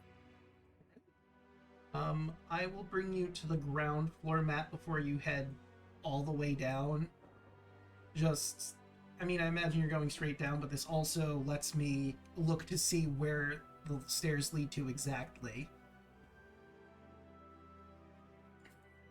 Okay, so we'll pop you all over there.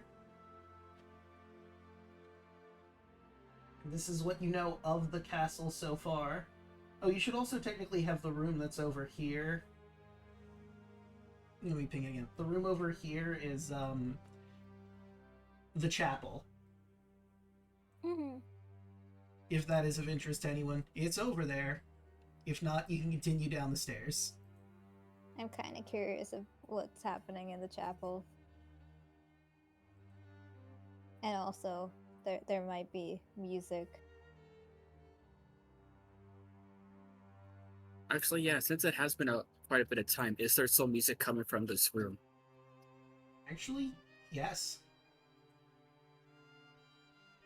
Let me change the music really quick so it matches the music that's coming from there.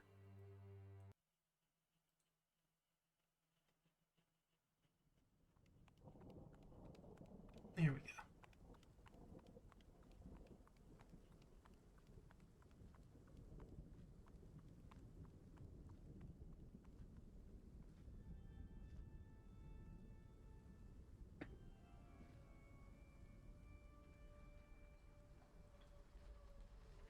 Did you want to check that room, or...? The Yes. chapel. All right. Well, the door is there for you to possibly open. And I just have to grab the right map. Before the doors opened, I want to lean my ear against it and try to listen. You hear the organ music that's currently playing. It sounds quite lovely. Whoever is behind there is really skilled at playing it.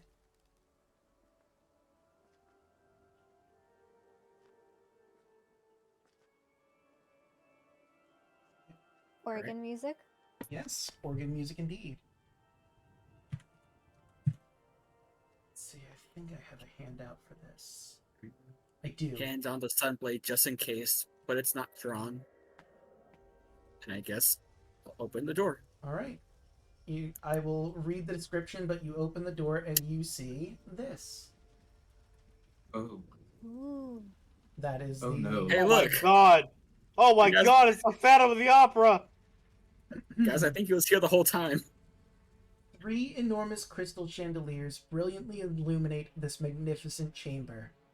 Pillars of stone stand against dull white marble walls, supporting the ceiling. In the center of the room, a long, heavy table is covered with fine white satin cloth. The table is laden with many delectable foods: roasted beast basted in savory sauce, roots and herbs of every taste, and the sweet fruits and vegetables. Places are set for each of you with a fine, delicate china and silver. At each place is a crystal goblet filled with an amber liquid with a delicate, tantalizing fragrance. At the center of the far west wall, between floor-to-ceiling mirrors, stands a massive organ. Its pipes blare out a thunderous melody that speaks in its tone of greatness and despair. Seated at the organ, facing away from you, a single-caped figure pounds the keys in raptured ecstasy. The figure suddenly stops, and as a deep silence falls over the dining room, it slowly turns towards you. Ah! I was expecting you would come along eventually. How did you like my performance?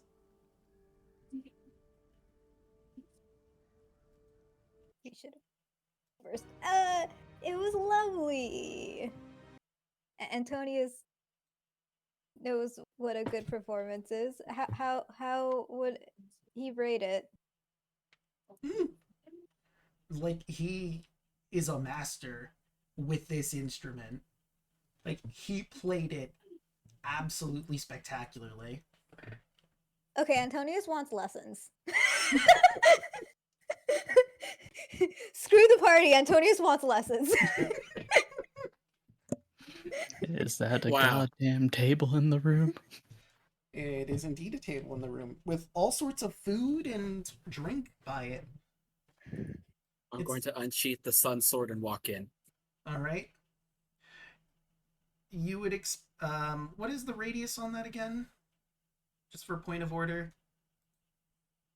30 feet. 30 feet radius. So it would hit him. He doesn't seem fazed by it. And I'm going to have Dan roll this because it makes sense for him to, after seeing the sun sword not affect it, we're going to have him roll Arcana with advantage. 15. You're wasting your time. It's an illusion. A very skilled illusion, I'll admit, as someone in the field, but an illusion nonetheless. I see. The illusion frowns. Aw, party pooper. You ruined the surprise. Clover looks at him and You points to the... Oop. Clover points to the helmet. It's not glowing.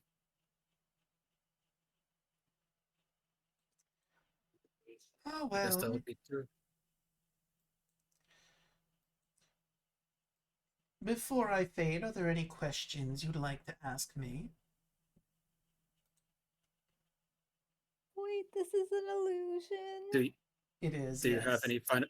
Do you have any final requests or final words before we put you into the ground?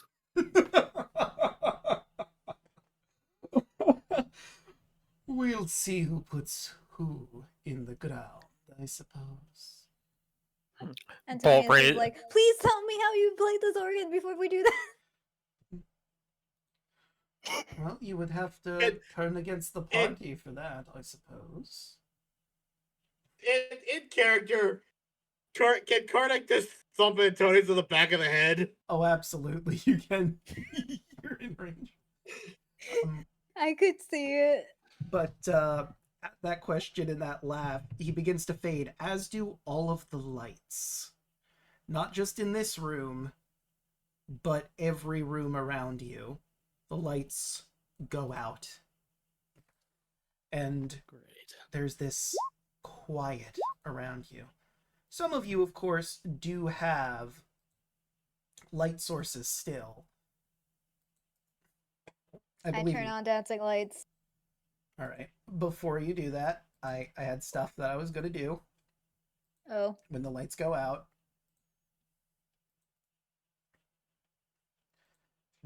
GM layer.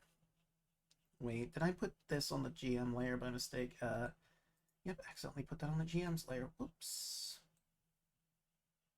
To the lighting layer. To the lighting layer. Now back to the lighting layer to get rid of that last light. Okay, and GM. Now let me take a look-see. And on there's still, also, I think, 4. Let me see. Is that on? Was it 4? No, it was just 2. Okay. Over here and over here. Let me zoom in a little bit so I can grab them better. Well, that one seems to be fun. Nope, that one just went flying. Okay. No. Yes. Then it's just the one. And GM layer. Let me see. That one is on the GM layer. That one is on the GM layer. There is one more. There's definitely, yeah. And is it somewhere over here where the party is? I found it. But I think there are also some where the party is. So let me turn off these ones as well. GM layer. And Clover, I believe, had her hooded lantern, right? That's been out all this time? Okay, so... Yes. And that was... I know like every single time I bring this up, but what is it? 30 feet with that? 30-30. Okay, 30-30. Also, I noticed that the stairs is the same color as it used to be. Okay, now it takes. Okay. So you have that. Raul, did you put away the sun sword after it was revealed it was an illusion, or? No, I'm keeping it out, especially if things start going dark. That's fair. So I'll have 30 feet. So I will put on your 30 by 30. Okay. 30. Alright, so now we have some light in there. I should take off Bolt's aura because I don't think he's using Detect Magic at this point because you took a long rest. I just haven't taken that off yet. He'll definitely since we're kind of in this room, assuming nothing happens, he'll take the time to ritual cast it. Okay. So about that, I am setting up for something, and because the dynamic lighting explorable would kind of ruin it. There we go. That's better. For Karnak's own sake, can he cast light on either his sword or his bow to light the area around him? I'll allow that before whatever's gonna happen happens. So I will also like Clover will like to actually ignite her rapier into flames. Okay. Let's see. So that's what you have access to. All right. There's a slight calm as the lights are out. Obviously, you know better than to trust anything in this castle. And I'm going to allow... Let's say Quimby in the back, because he might notice something. He'll look around. I don't think he has dark vision. But he's going to try and look and see if he sees anything.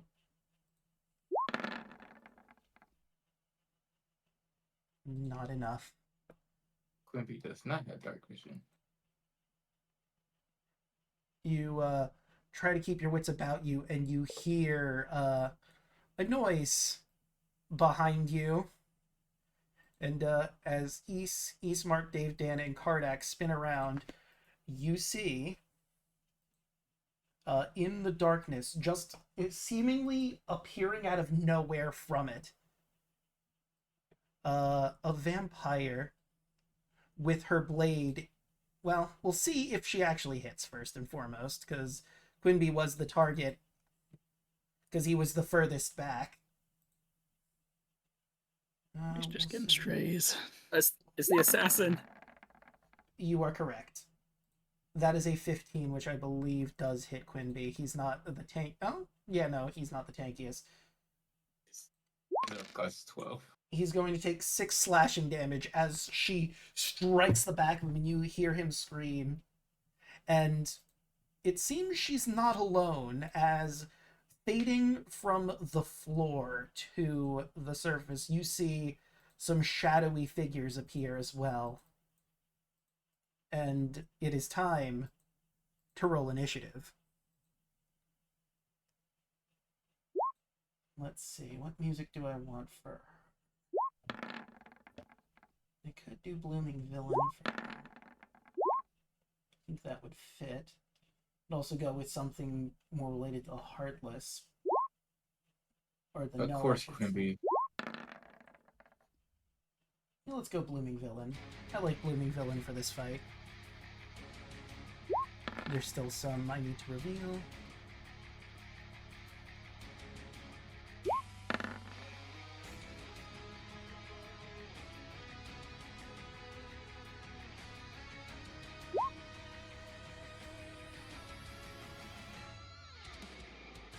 He has a fun name.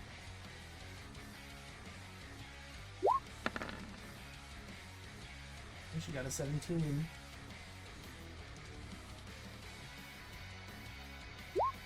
Banger theme. Wow, the assassins did really well. They tie with Quimby. I'm pretty sure that they have the better dex, but what is Quimby's dex since you have the sheet open?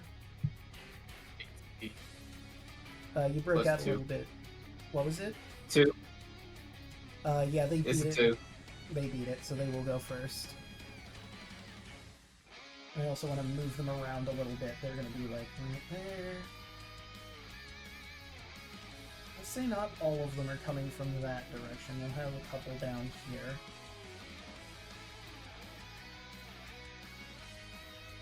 Jake, I'm just gonna put a small aura around Raoul so I know like what area I have is like actual sunlight. Yeah, that's fair. Okay. You want me to do the same with the helmet? Yes, actually, that would be helpful.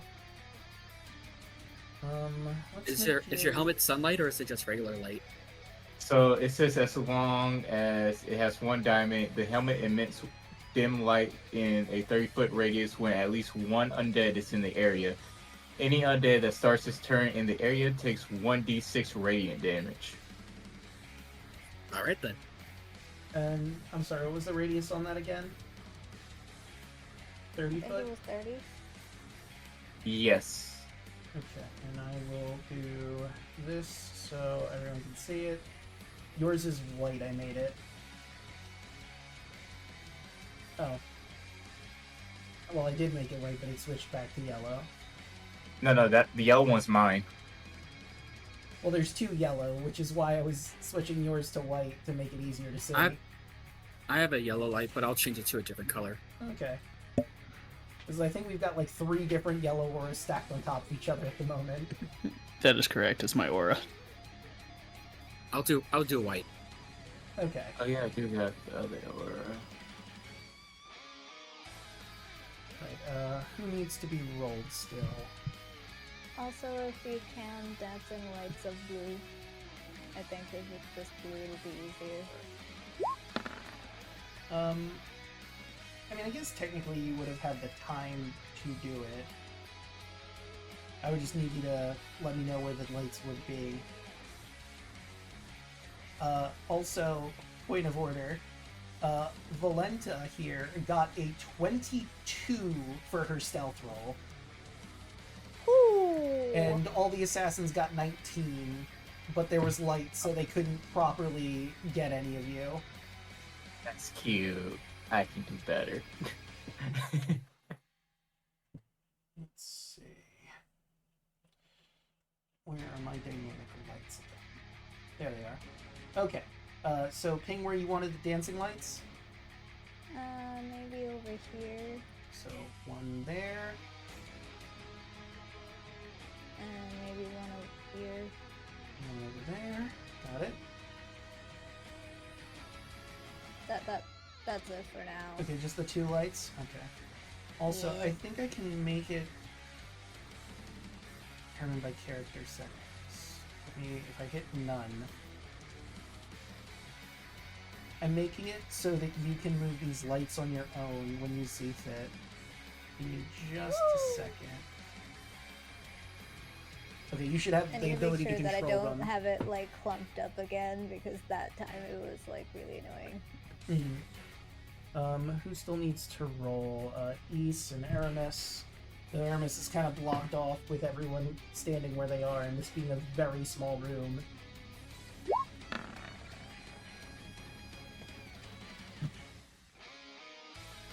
Sure, we'll reposition right now.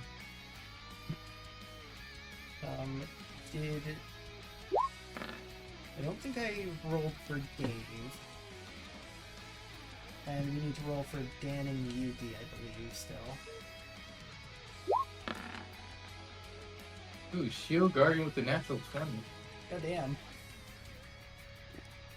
What is his...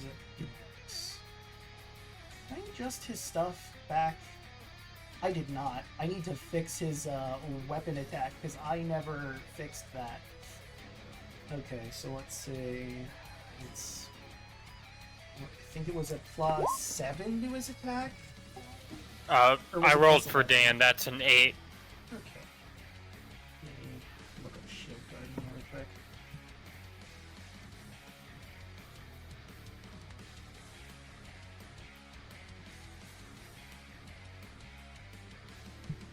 Shield G-U-A. There it is. Shield Guardian.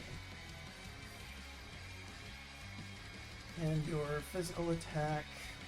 Oh, I was right, it is a +7. Good. When he got his strength drained a while ago, I forgot to switch everything back. Okay, he's fixed.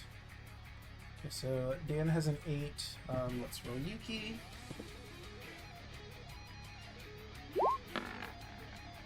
Okay, is there anyone I forgot to roll in? I think that's everyone? That should be everyone. Let's go descending order. The Shield Guardian, I think, would go after both Quimby and the Assassins, because I don't think it's got all that much dex. Yeah, With no. that nat 20 it had? It did get a nat 20, that is true. So I guess I could give it the top of the turn order because of the nat 20. And then that's... Also, I'm pretty sure Bolt goes before Yuki, because I don't think Yuki has better dex. I'll double check, but I'm pretty sure you're right. She has a +2. I have a +5. Yep, so she goes second. We have a few matches here. What is Irina's dex? Probably not as good as the assassin. She only has a 1. Yeah, no, Valenta has significantly higher than that, so she's definitely going first. I think Clover is going to have a better dex than Dave, since Dave is fighter now, and Clover is art rogue. +4. What is Antonius's dex? Got a lot of repeats, this one. That is a good question. 3 19s in a Dex? row. 4? Yeah, no, you would definitely go before Dan then. And I think that's everyone. So starting at the top of the turn order would be Eastmark, who's going to move his way over to here, and with his magical axe, he's going to swing at this Null Assassin. Yeah! Does a 17 hit? Let's find out. Yes, it does. And do you have any... Nope. Okay, so he's just going to take that damage as normal. Get in there, Eastmark Applier. And then I believe he has multi-attack, I'm pretty sure. He does. So attack number 2, natural goddamn 20. Eastmark Applier is not fucking around tonight. Still can't believe that's the nickname we're giving him. It bizarrely fits. Thanks, Hello, Mark. everybody. I am Markiplier. It started out from the beginning of the game, now we're bringing it back. Right, so Aramis is going to move here. He cannot stay in that position because Irina. But he's going to lay into these 2 assassins over here. Can't you occupy the same space as someone if they're different sizes? Oh yeah, that's right. So he could. The first one is going to miss, but the second one certainly will hit. Okay, and that's his turn. Now for our assassins. We double check their stuff. During its first turn, it has advantage against a creature that hasn't had a turn yet. Well, that means unfortunately he's in prime position to get stabbed by a Shadow Blade. She's also a Lycan. But an 11 wouldn't have hit her anyway, so there's that.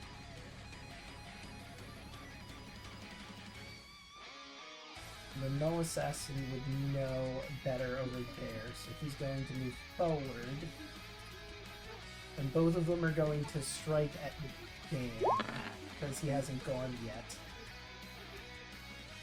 The other attack will go through eventually.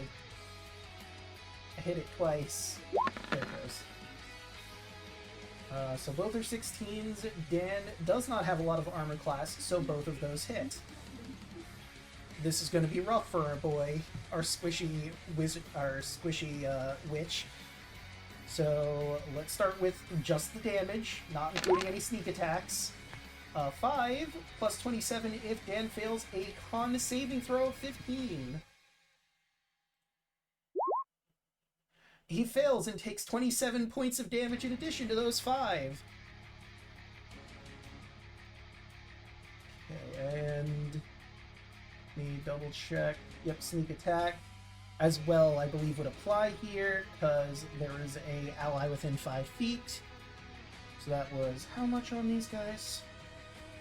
4. Okay, 4 of these. And also, in addition, takes 9 sneak attack damage from the first attack. And second attack from the other assassin. 4, and he needs to make another con save or take 23 additional poison damage. Plus sneak attack.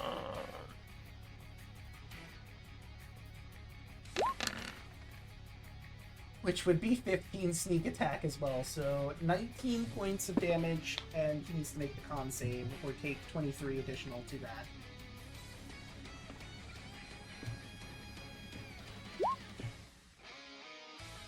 Yeah, he's taking 23. Okay, so it'd be a 15 because he's in the aura. Ah, and that is enough to 15. put him over. He does not take that 23 poison. It's half. It's That's right. 16. I got a +3. Okay. Yes, But it is divided half by 2. damage. Yes, so he will take 12 poison damage instead of 23. So that was them. That one failed. There's this assassin who's on. Yeah, target. Dana's not looking good. Yeah. You almost get the impression that maybe Strahd told them who to go for first. Still maybe a bit butthurt about the whole illusion thing. Yeah, honestly, that's fair. Yeah, well, he can just fuck right off. And he does not get the natural 20 because that was an Aramis who obviously has taken a turn. So he gets -6, and he's a construct, so poison does not affect him at all.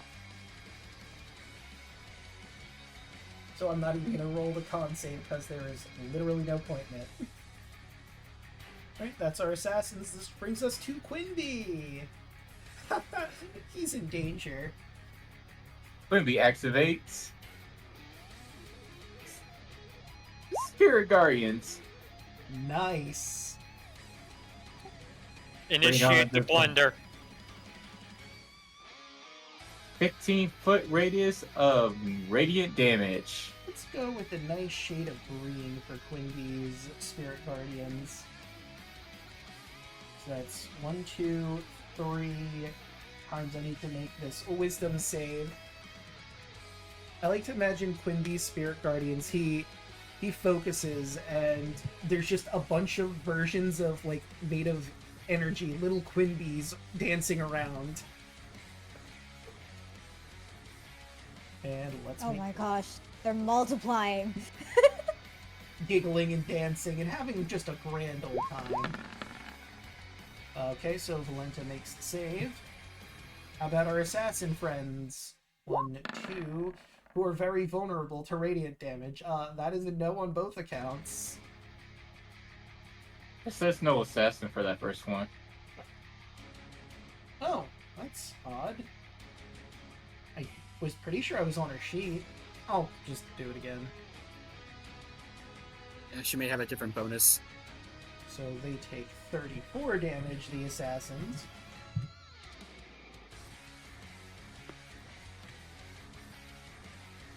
And I will go back to Valenta. I'll click on hers. So maybe it was that I rolled... Oh no, I didn't roll on her sheet, because I'm pretty sure she's got better than that. Let's see... It is Wisdom. Yes, she has a better score than that. 20. So she takes half. Which is 9 damage. I did not appreciate that moment. I didn't appreciate you clawing my back either. So here we are. And then Quimby's going to run this way. Alright. She's going to take an opportunity attack on him. 17, I believe, absolutely hits. Yes, it does. So he will take 11 slashing damage.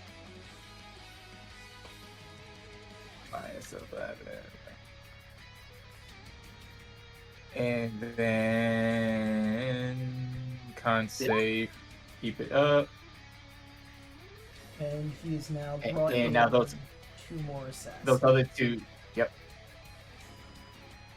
More wise. 2 assassins you give me. Well, it's time for the soundbite, because once again a natural 1. I got you. I got you. I got you. Lots of fun. Now here comes the natural 1. You. Right, and is that it for Quimby? Yes. Okay. And that will bring us to Kardak.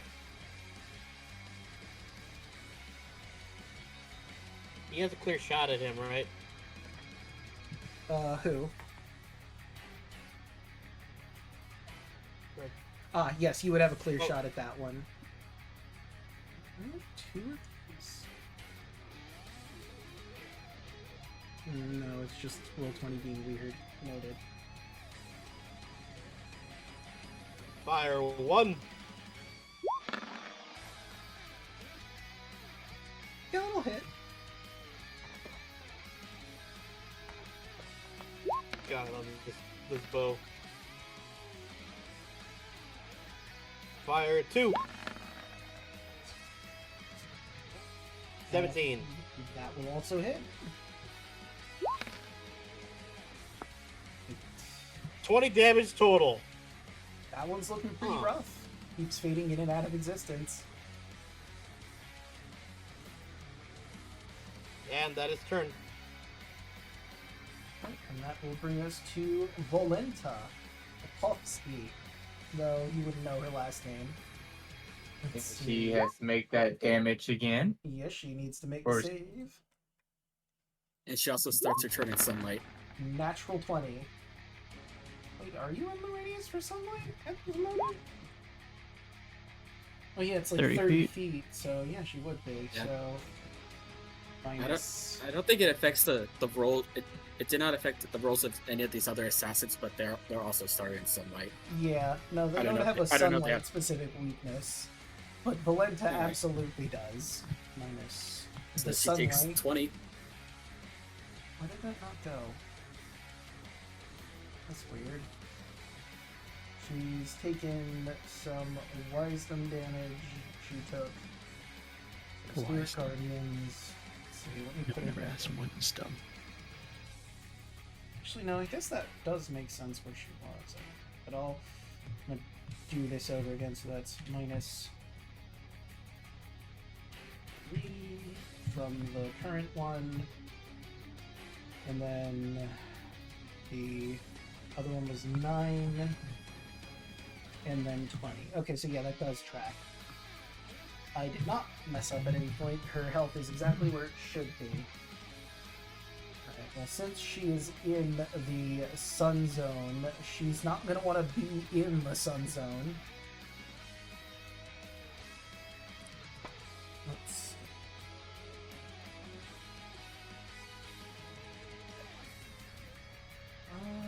What is she going to do?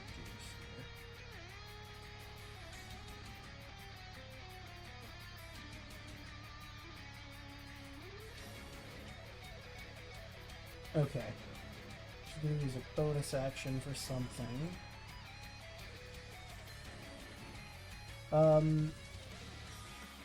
Who has a passive perception of over 13? Clover does. Okay, I do. In the room. Bolt does as well. Okay, so I do not. Evie does.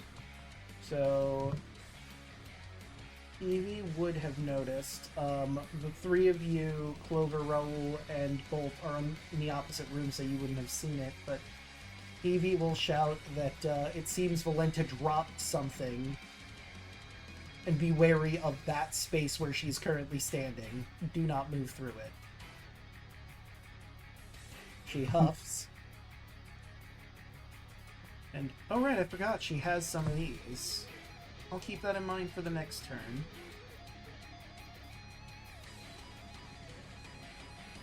I think...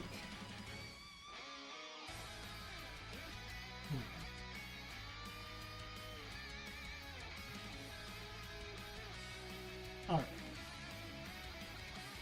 Do I want her to disengage or get hands from Dave?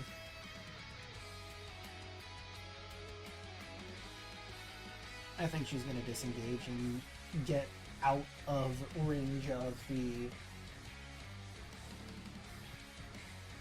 sunlight. How much movement was that? 15 feet. She still has some movement. She's going to retreat into the darkness and vanish from sight. Yeah, I believe because she has a feature that, if I'm remembering correctly, if she's even in dark light, she vanishes. Yep. You should be able to see her, those of you with dark vision, but as soon as she gets into the dim lighting, she fades from your view. And Dave will take the opportunity to attack that he absolutely would have gotten. Or no, wait, I said she disengaged, so never mind. And that will be Volenta's turn, bringing us to Irina. Okay. What to do, what to do.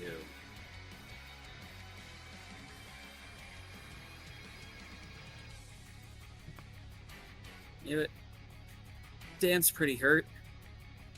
Yeah, I would say that. Man just got hit by 2 assassins and took all of the damage. It's not much, but here. Heal for 12.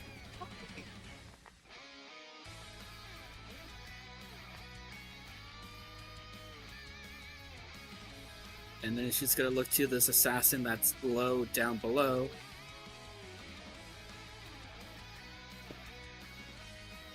And she's gonna take a step forward, and she's gonna take a swing at it. Alright. The one over here in front of Aramis? Yeah. Okie doke. Ooh. Well. Oh no.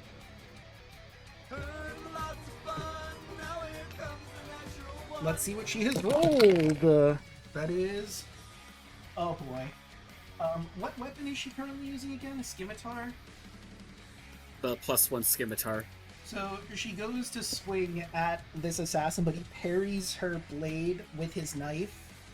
And she was not expecting that at all. Her hand goes towards her throat, and the handle hits her straight in the throat.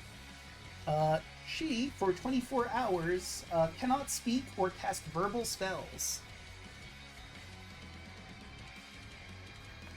That is very, very bad. I should have bet my reroll on that, but you know what? It's too late now, I guess. Yeah. Alright, guys, we lost our healer. I mean, Quindy's still here. He has some healing spells. You've lost Don't a worry, healer. I can probably help with that after the fight. Alright, that's the end of her turn, I guess. Alright, and that will bring us to ease. Let's ease into her sheet. And let's see. Does she have any light-based spells? Nope. What she does have is Old Reliable for any magic user. Magic Missile! Probably gonna go for the one that's hurt. Why did it not roll the Magic Missile after I clicked the thing? There it goes. Let's see, that is a 9 force damage. She'll focus shot the one that's already injured. Makes sense. Focus fire. That one's looking real rough over there. I believe that would be it for ease. Yep, that was her action. Was there anything I could have her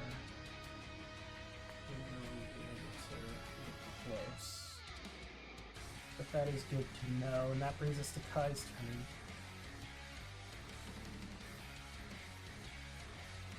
I'll step over here. And I am going to stab the assassin. I whispered that. Whoops. 27. Yeah, that certainly will hit.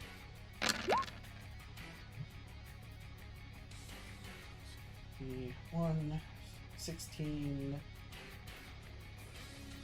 6. That'll be 22 damage. Oh, They're right. vulnerable to radiant, right? Oh, right, and the radiant. So I will take off another 6. And another 1. Stab. That is 7. 27. We'll hit again. Again, 1 on that roll. Just unlucky, I guess. 2. I think I'm okay. 15. And how would you like to do this? Because that is beyond what you needed to wipe this one out. Just gonna stab him right in the throat as it dissipates into glowing dust. You stab him in the throat. He bursts in a wave of shadow as a heart floats up into the castle ceiling and beyond. And I'm gonna call out Alright, Ty, it's time to get to work.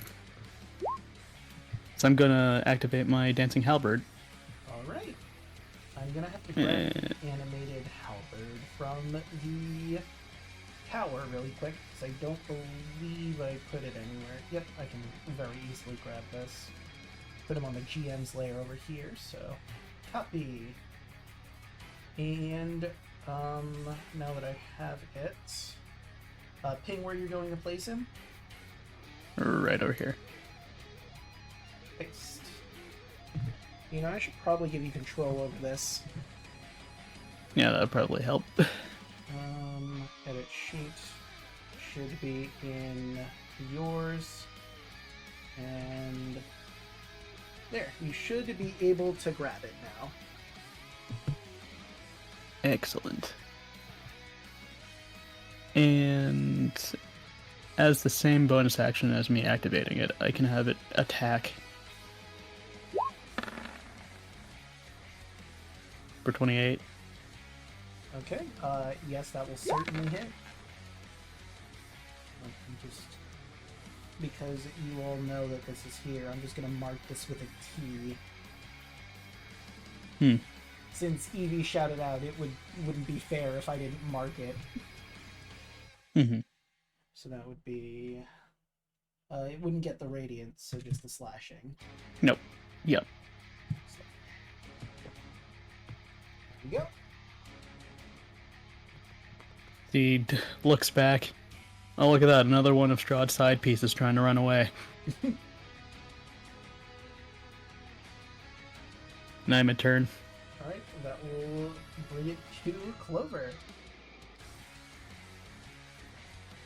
Clover walks out, 10. Which way she go? To the north. 10, 20, 30. Right. That's there. 5, 10, 15, 20, 25, 30, 35, 40, and I'll take opportunity attack. Alright. Let me go back. I was doing some things in the background. Short sword. 22. That will hit. You're going to take 9 piercing and make a con saving throw. You are going to... Plus right. the 3 for my aura, so you so should be 16. fine. You will take half of 17, which is 9 poison damage. So 18 altogether. Yep. Do I see her? You do not.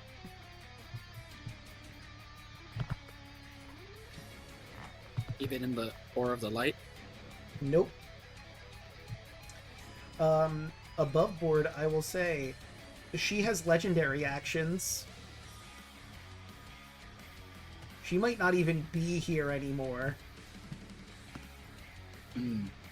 If I were to do a perception check to see where she at, would that take an action? Yeah, it would be an action to do a perception check. Fuck. Okay. Well, there goes that plan. Clover just turns around and she is going to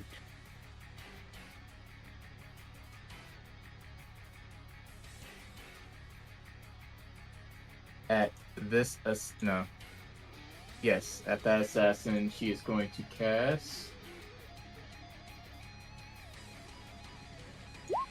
Sacred Flames. Okay. Let's see how he do. And Dex. They're supposed to be good at Dex, but I roll like shit. So, yeah, he's taken that full 15. Which becomes 30. As Radiant. And, he screeches in agony as the light burns him alive. And a heart is released into the sky. And then she looks at the one next to it. She's going to do another Sacred Flames. do 2. Oh wait. I have extra attack. It shouldn't work on Yeah, cantrips, extra though. attack is only for melee. Never mind. Or I guess I think you can do ranged extra attacks. Also, I realized I rolled a flat dex instead of his dex save, so it made me roll his save proper. That still wouldn't have been enough, though. He is still never mind that then. Ash. Right, that will bring us to Dave. But oh, sorry, go Clover, ahead. for Clover's bonus action, she will activate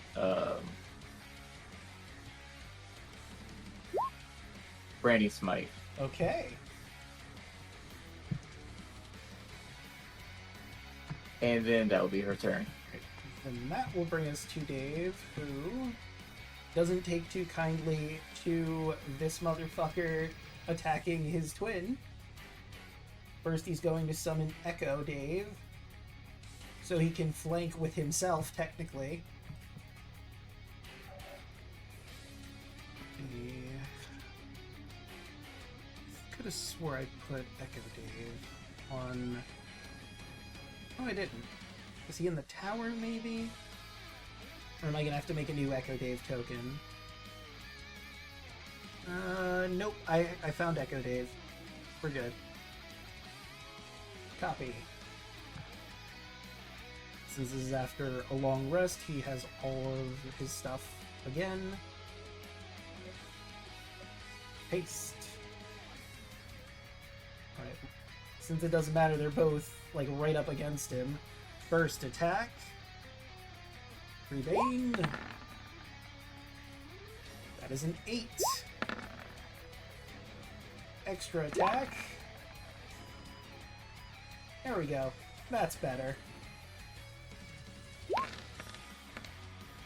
For... What is that one over there? That's if he does it... Oh, if it was a plant. So that's -4. And... You'll use Unleash Incarnation to have the Echo attack it. And once more. That would be a 12, which is not enough. But that will be it for Dave. Bring us the bolt. Alright. Bolt is going to do the thing that cats do best, and he's going to get the zoomies. So, feline agility. Alright. So I have 70 feet of movement speed. Okay.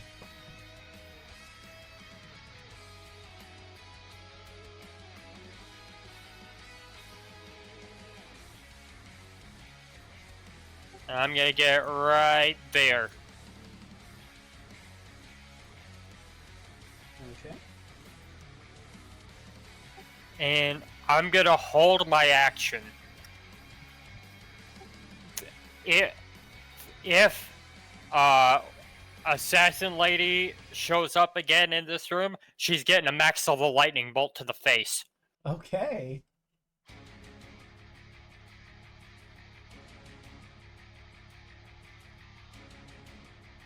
And that's turn. Alright, that will bring us to Yuki. And because Dan hasn't spent any resources to make her buff right now, she will bork at this assassin, giving advantage on whoever attacks it next. Evie! Whoop.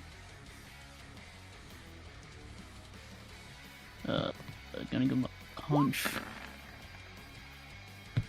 26. That'll hit, yeah.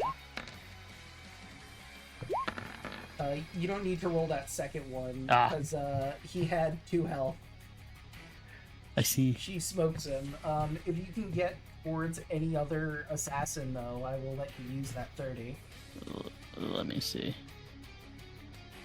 That was 10. I probably have enough, actually, yeah. Oh yeah. That Gonna puts have to her take on up some top space. of Dan, yeah. Yeah. And hey, what do you know? A 30 hits. Any damage?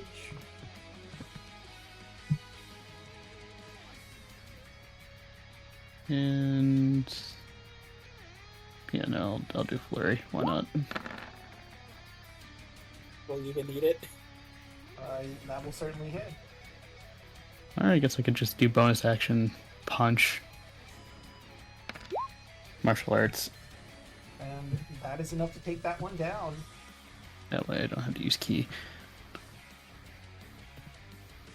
Alright.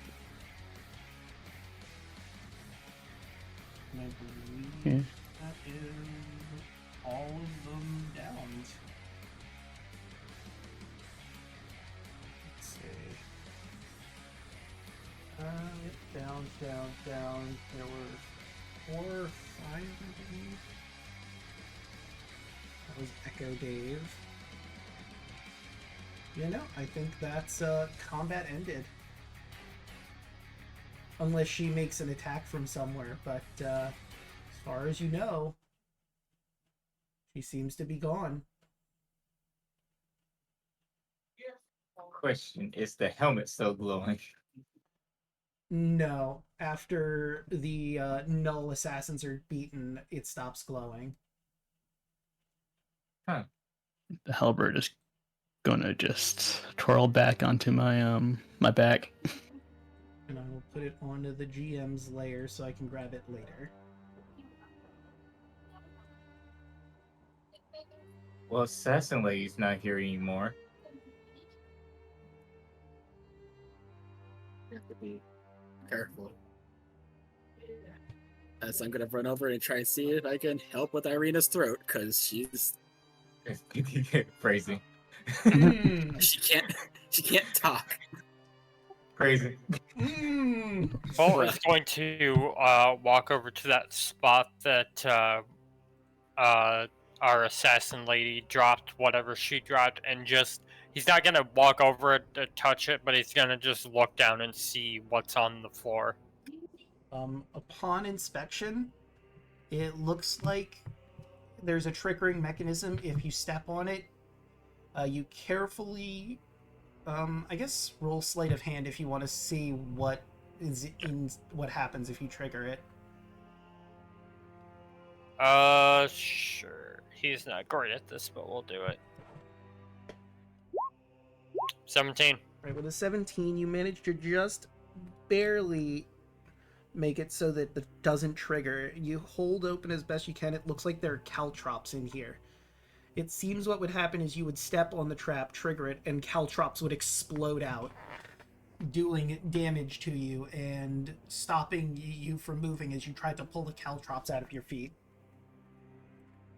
Bolt looks around, starts picking up the caltrops. Alright. Now that you've properly disarmed it, you can grab them and add some caltrops. He'll if he's got like a spare like cloth bag, he'll put them in the bag and kind of like seal it up. Surprise for later. Also, since you're right there, what was your passive perception again, Bolt? 16. Alright, let me take a look at your vision. Oh yeah, you would see them. You notice that there are 2 other traps that Valenta seems to have placed. One directly to your north, and I will put that on the layer, and one even further north on the staircase towards the throne room. It's unclear if she placed that while she was moving away, or if she placed them before, when she was sneaking up to attack Quimby. Bolt will walk up to each of them and attempt to disarm the trap. Alright, sleight of hand again. 11. With an 11, you proc it. You try to do the same thing as last time, but this trap is different and you didn't expect that. You push the trigger down, and some toxic gas shoots out at your face. I need you to make a con saving throw. You get +3 to my aura. 21. Don't need it. Okay. With 21, you'll only take half the damage I'm about to roll.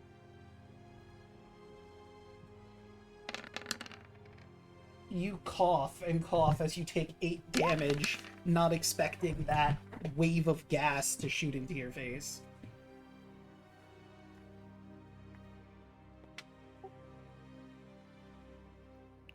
Can I re-roll that? Well, it doesn't matter anyways. I was gonna ask to re-roll that because I wasn't in bolt sheet. I accidentally rolled Dan's con save. Oh, yeah, I'll allow you to re-roll it. Yeah. I mean, I still have a +8, so let's see what happens. Unless you roll really bad. Yeah, it's still a 23. So, yeah, you would still make the save and take the 8 poison damage. And I will get rid of the keys from where you have disarmed the traps or they have been triggered. And then the last one up here. Yep. I've also been rolling Dan's sleight of hand this whole time, apparently, because I'm supposed to have expertise or proficiency in sleight of hand. Ah. So, Well. yeah. You just got a little sloppy there. Yeah. Just like, wait, why is Dan trying to disarm these?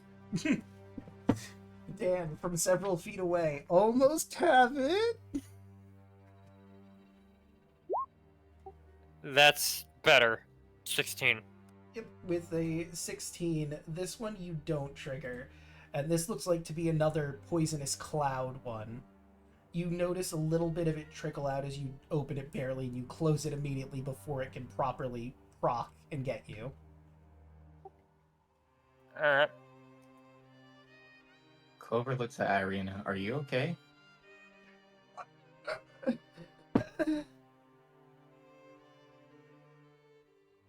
She shakes her head upon not being able to properly say anything. Clover would put her hand on Irina's neck as she's going to cast Lesser Restoration. That would do it. Oh, thank you.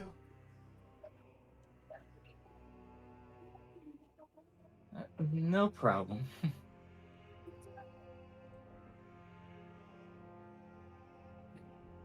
Ooh, I gotta see the last spell. So, Actually, Bolt, did you want to try and take the toxic trap or just leave it there? I just leave it there. Alright, and it is... I just took the caltrops. Okay. So, I imagine you'd tell everyone where it is so they don't step on it. Yes.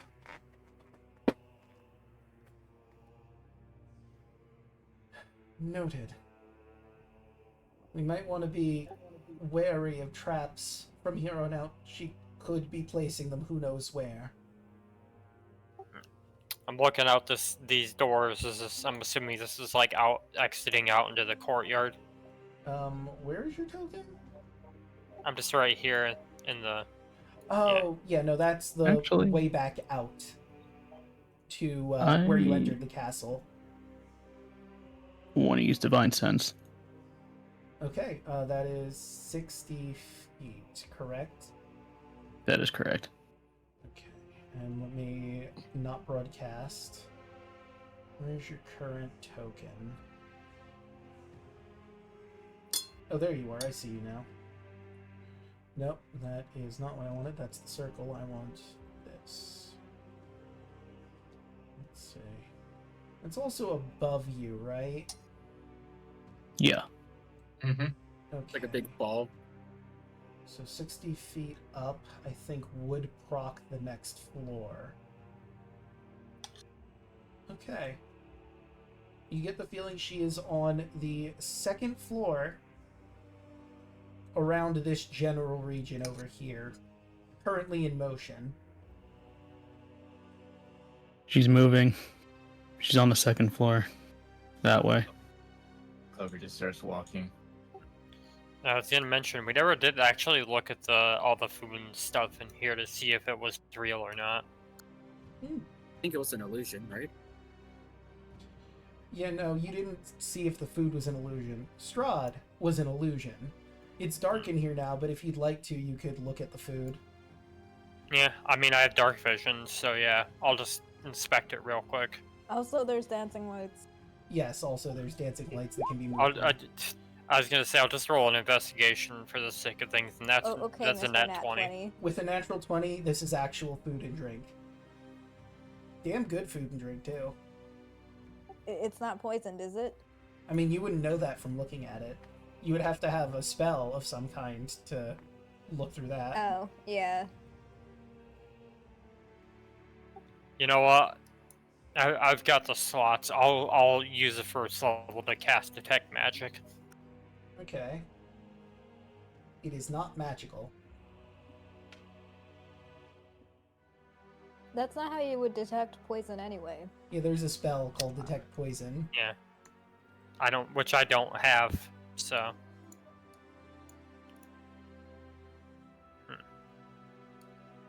Do we actually persevere leading into another trap, or do we try looking for the catacombs themselves?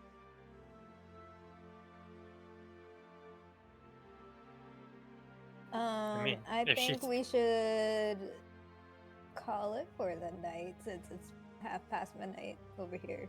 Oh, That's fair. I didn't notice that at all, but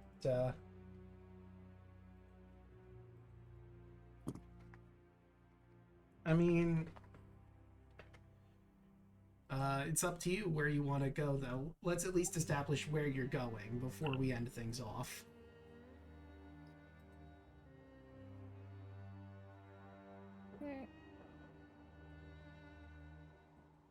What do you guys think? I'm along the lines of tying up loose ends. Clover's just staring at the stairs. The assassin escaped, right? Yes, as far as you know. Oh yeah, we can't just let that go.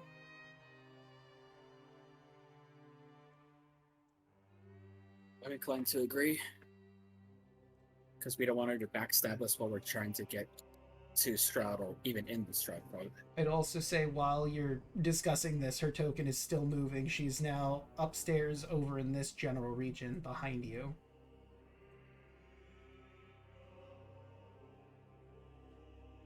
Yeah, you sense her until she gets past the radius and you lose sight of her, because I'll say while you were discussing this, she just kept moving. She's not going to sit and wait for you guys. If we just gotta book it then. And that's where we can call it, right? Yep.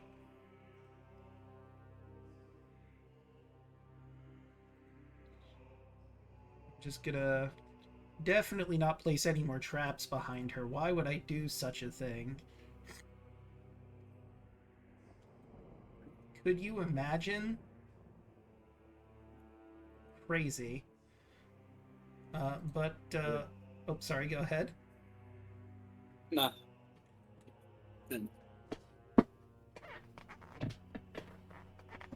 Right, with that said and done, let's start going around the horn. Who would like to go first?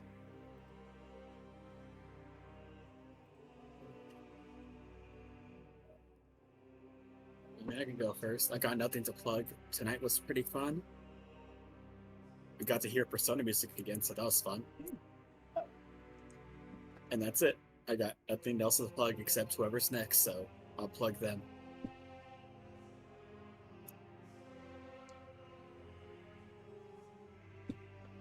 Alright. Someone else go. Who are you sending it over to? We usually go down the line, so Choco, you go. Hello, I'm Chocolate Zombie 101. You can find me all over social media. It's some form of Chocolate Zombie 101. I stream on Twitch. Tuesdays, you can usually find me, Draco, and Hoshi streaming Baldur's Gate 3, where we're kind of just making our way through the lower city and dealing with our current situations. And then every other Tuesday, you can find many of us over on twitch.tv/burnoutfawn for Face of Our Lives, our Wild Beyond the Witchlight campaign. Wednesdays you find me here doing this campaign. And then Wednesday, and then earlier in the day on Wednesdays, you can usually find myself and Daluna over on twitch.tv/twitchtheperson for Power Rangers Cyberstrike, our Power Rangers Tabletop RPG campaign. And then when and if we do it on Thursdays, you can find me on Draco's channel for party streams. I guess Daluna. Hello, it's Daluna13. You can find me on Blue Sky, YouTube, and Twitch, Daluna13. Find me here again next week, obviously.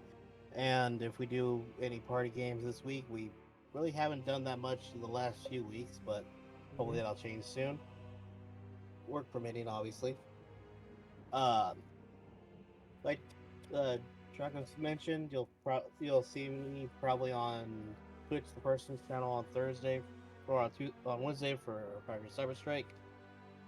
We did have a Barovian Odyssey camp, or not, Phase of Our Lives this week.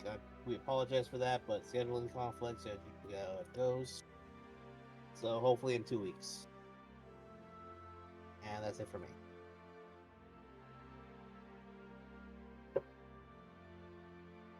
Hello, I'm Royal Hoshi. You can find me on all social media as Royal Hoshi.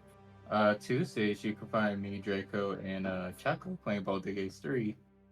And we actually just got done saving Will's father and getting a map, which I'm kind of curious on how that's going to end up. Also, on every other Tuesday, you can find a lot of us here on Burnout's Vaughn channel playing Phase of Our Lives, as we are still. I want to kill the hack so bad. Wednesday, you can find me here playing Clover, as she really is in a murderous hobo state at the moment. But that's it for me. Dan.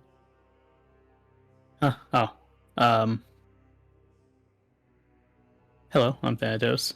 You can find me here on Wednesdays, playing with Draco and the crew. And Thursdays are just me hanging out around Draco stream. Maybe I'll pop in, maybe I won't. Who knows? Last Monday, we finished The Eyes of Plenty, and that should be uploaded on YouTube soon. And next Monday, I'll be with the Lost Knights to play a Whispered Tale as my departed character Rook with his brother in the Shadowfell. And that's it. That would bring us to Yell.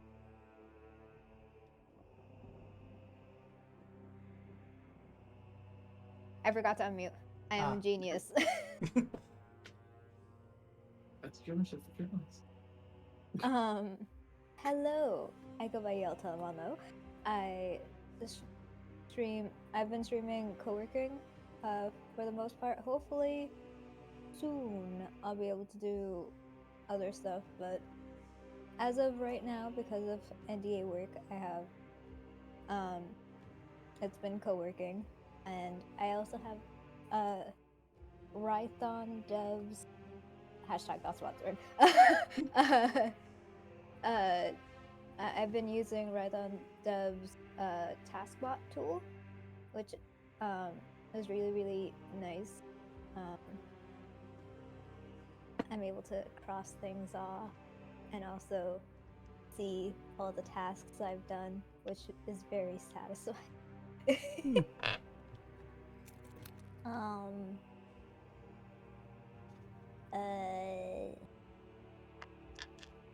I am aware of things. Mwahahaha. So I have something. I have a few things that Draco has commissioned me for. I wonder what it could possibly be. Could be anything. It could be. Cat can't be for the next 2 campaigns though. That would be crazy talk. No, that's crazy. Why would you even think that?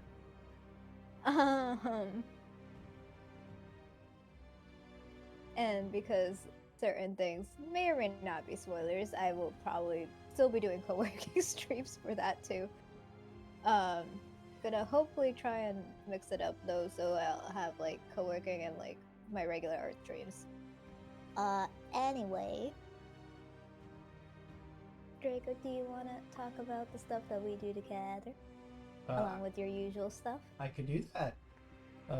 Hey everyone, you've already found me here. I stream Monday, Tuesday, Wednesday, Thursday, and Fridays. Monday, you can catch me here for Persona 5 Strikers, where we finish the main plot, and all that's left for us to do is the post-game stuff, which apparently there's a lot more than I thought there'd be. We got people to fight again who are stronger, personas to unlock, all that sort of fun stuff. Tuesdays, when we're not over here doing Baldur's Gate, you can find us over at Burnout Vaults for Phase of Our Lives. Wednesdays, you can get your heroes here as they hunt down Valenta Popovsky. Will they be able to claim her? How many traps did she leave behind while she was running away? You'll have to tune in to find out. Thursdays, you can catch us here for party games when we can manage to get people together. And Friday, you can catch me and Yelling doing Pokemon Scarlet and Violet, where I'm probably going to be ending the DLC off soon, honestly. I just have one more Elite Four to do. Then Champion Kieran. Go ahead. I'm Stop sorry. it. I mean, Stop it. I haven't even finished base game. Stop it. Do better. Do better. There's no way I could possibly hold myself back at this point. There's nothing left for me to do aside from that.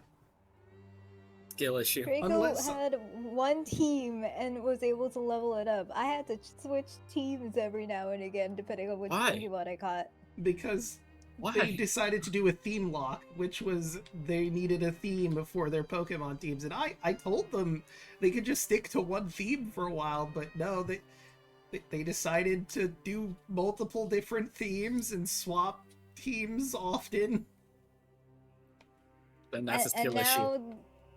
Now the theme that's winning is just blue. Like, so whatever blue Pokemon that exist are usually the higher level ones in my box or in my party. Therefore, those are the ones that I have. The blue team. The blue. I mean, I guess if I really wanted to, I could go back to the school and actually do the classes. So you can get more of the Terra shards? I think that's what they give you when you complete them, Terra shards. There's actually stuff for the school stuff that they unlocks more story stuff, actually. Huh.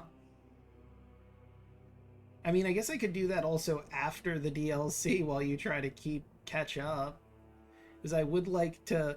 The last thing I do in Pokemon Scarlet and Violet is a battle between the two of us, but you are not strong enough yet. Yeah, I can battle you. Funny. I can battle you. You could. But I mean, I wanted to battle Yell specifically because we've been doing this together. And I mean, afterwards. True. Very true. Draco's probably the better trainer. Then who? I think... Says me. No, I think... Between me and him? Yeah, between me and Yelling. I don't know enough about your Pokemon team or strats to say anything about that, Hoshi. They're in the other Discord. Yeah. I mean, I'm pretty proud with my dragon team. I mean, I have some very obvious weaknesses in that team because of the fact that it's dragons and dragon-lights, but yeah. Still, with that one stipulation, I think I have a pretty damn good team. But that'll about do it for me, but with all of that said and done, how about we find someone to raid? I have the wrong image. I went the wrong way. There we go. Use your words. Yeah. Look, we're gonna be able to play that on Thursday if we really want to. Yeah, but right now we maybe can't play that. Thursday. Yeah, that's tomorrow maybe.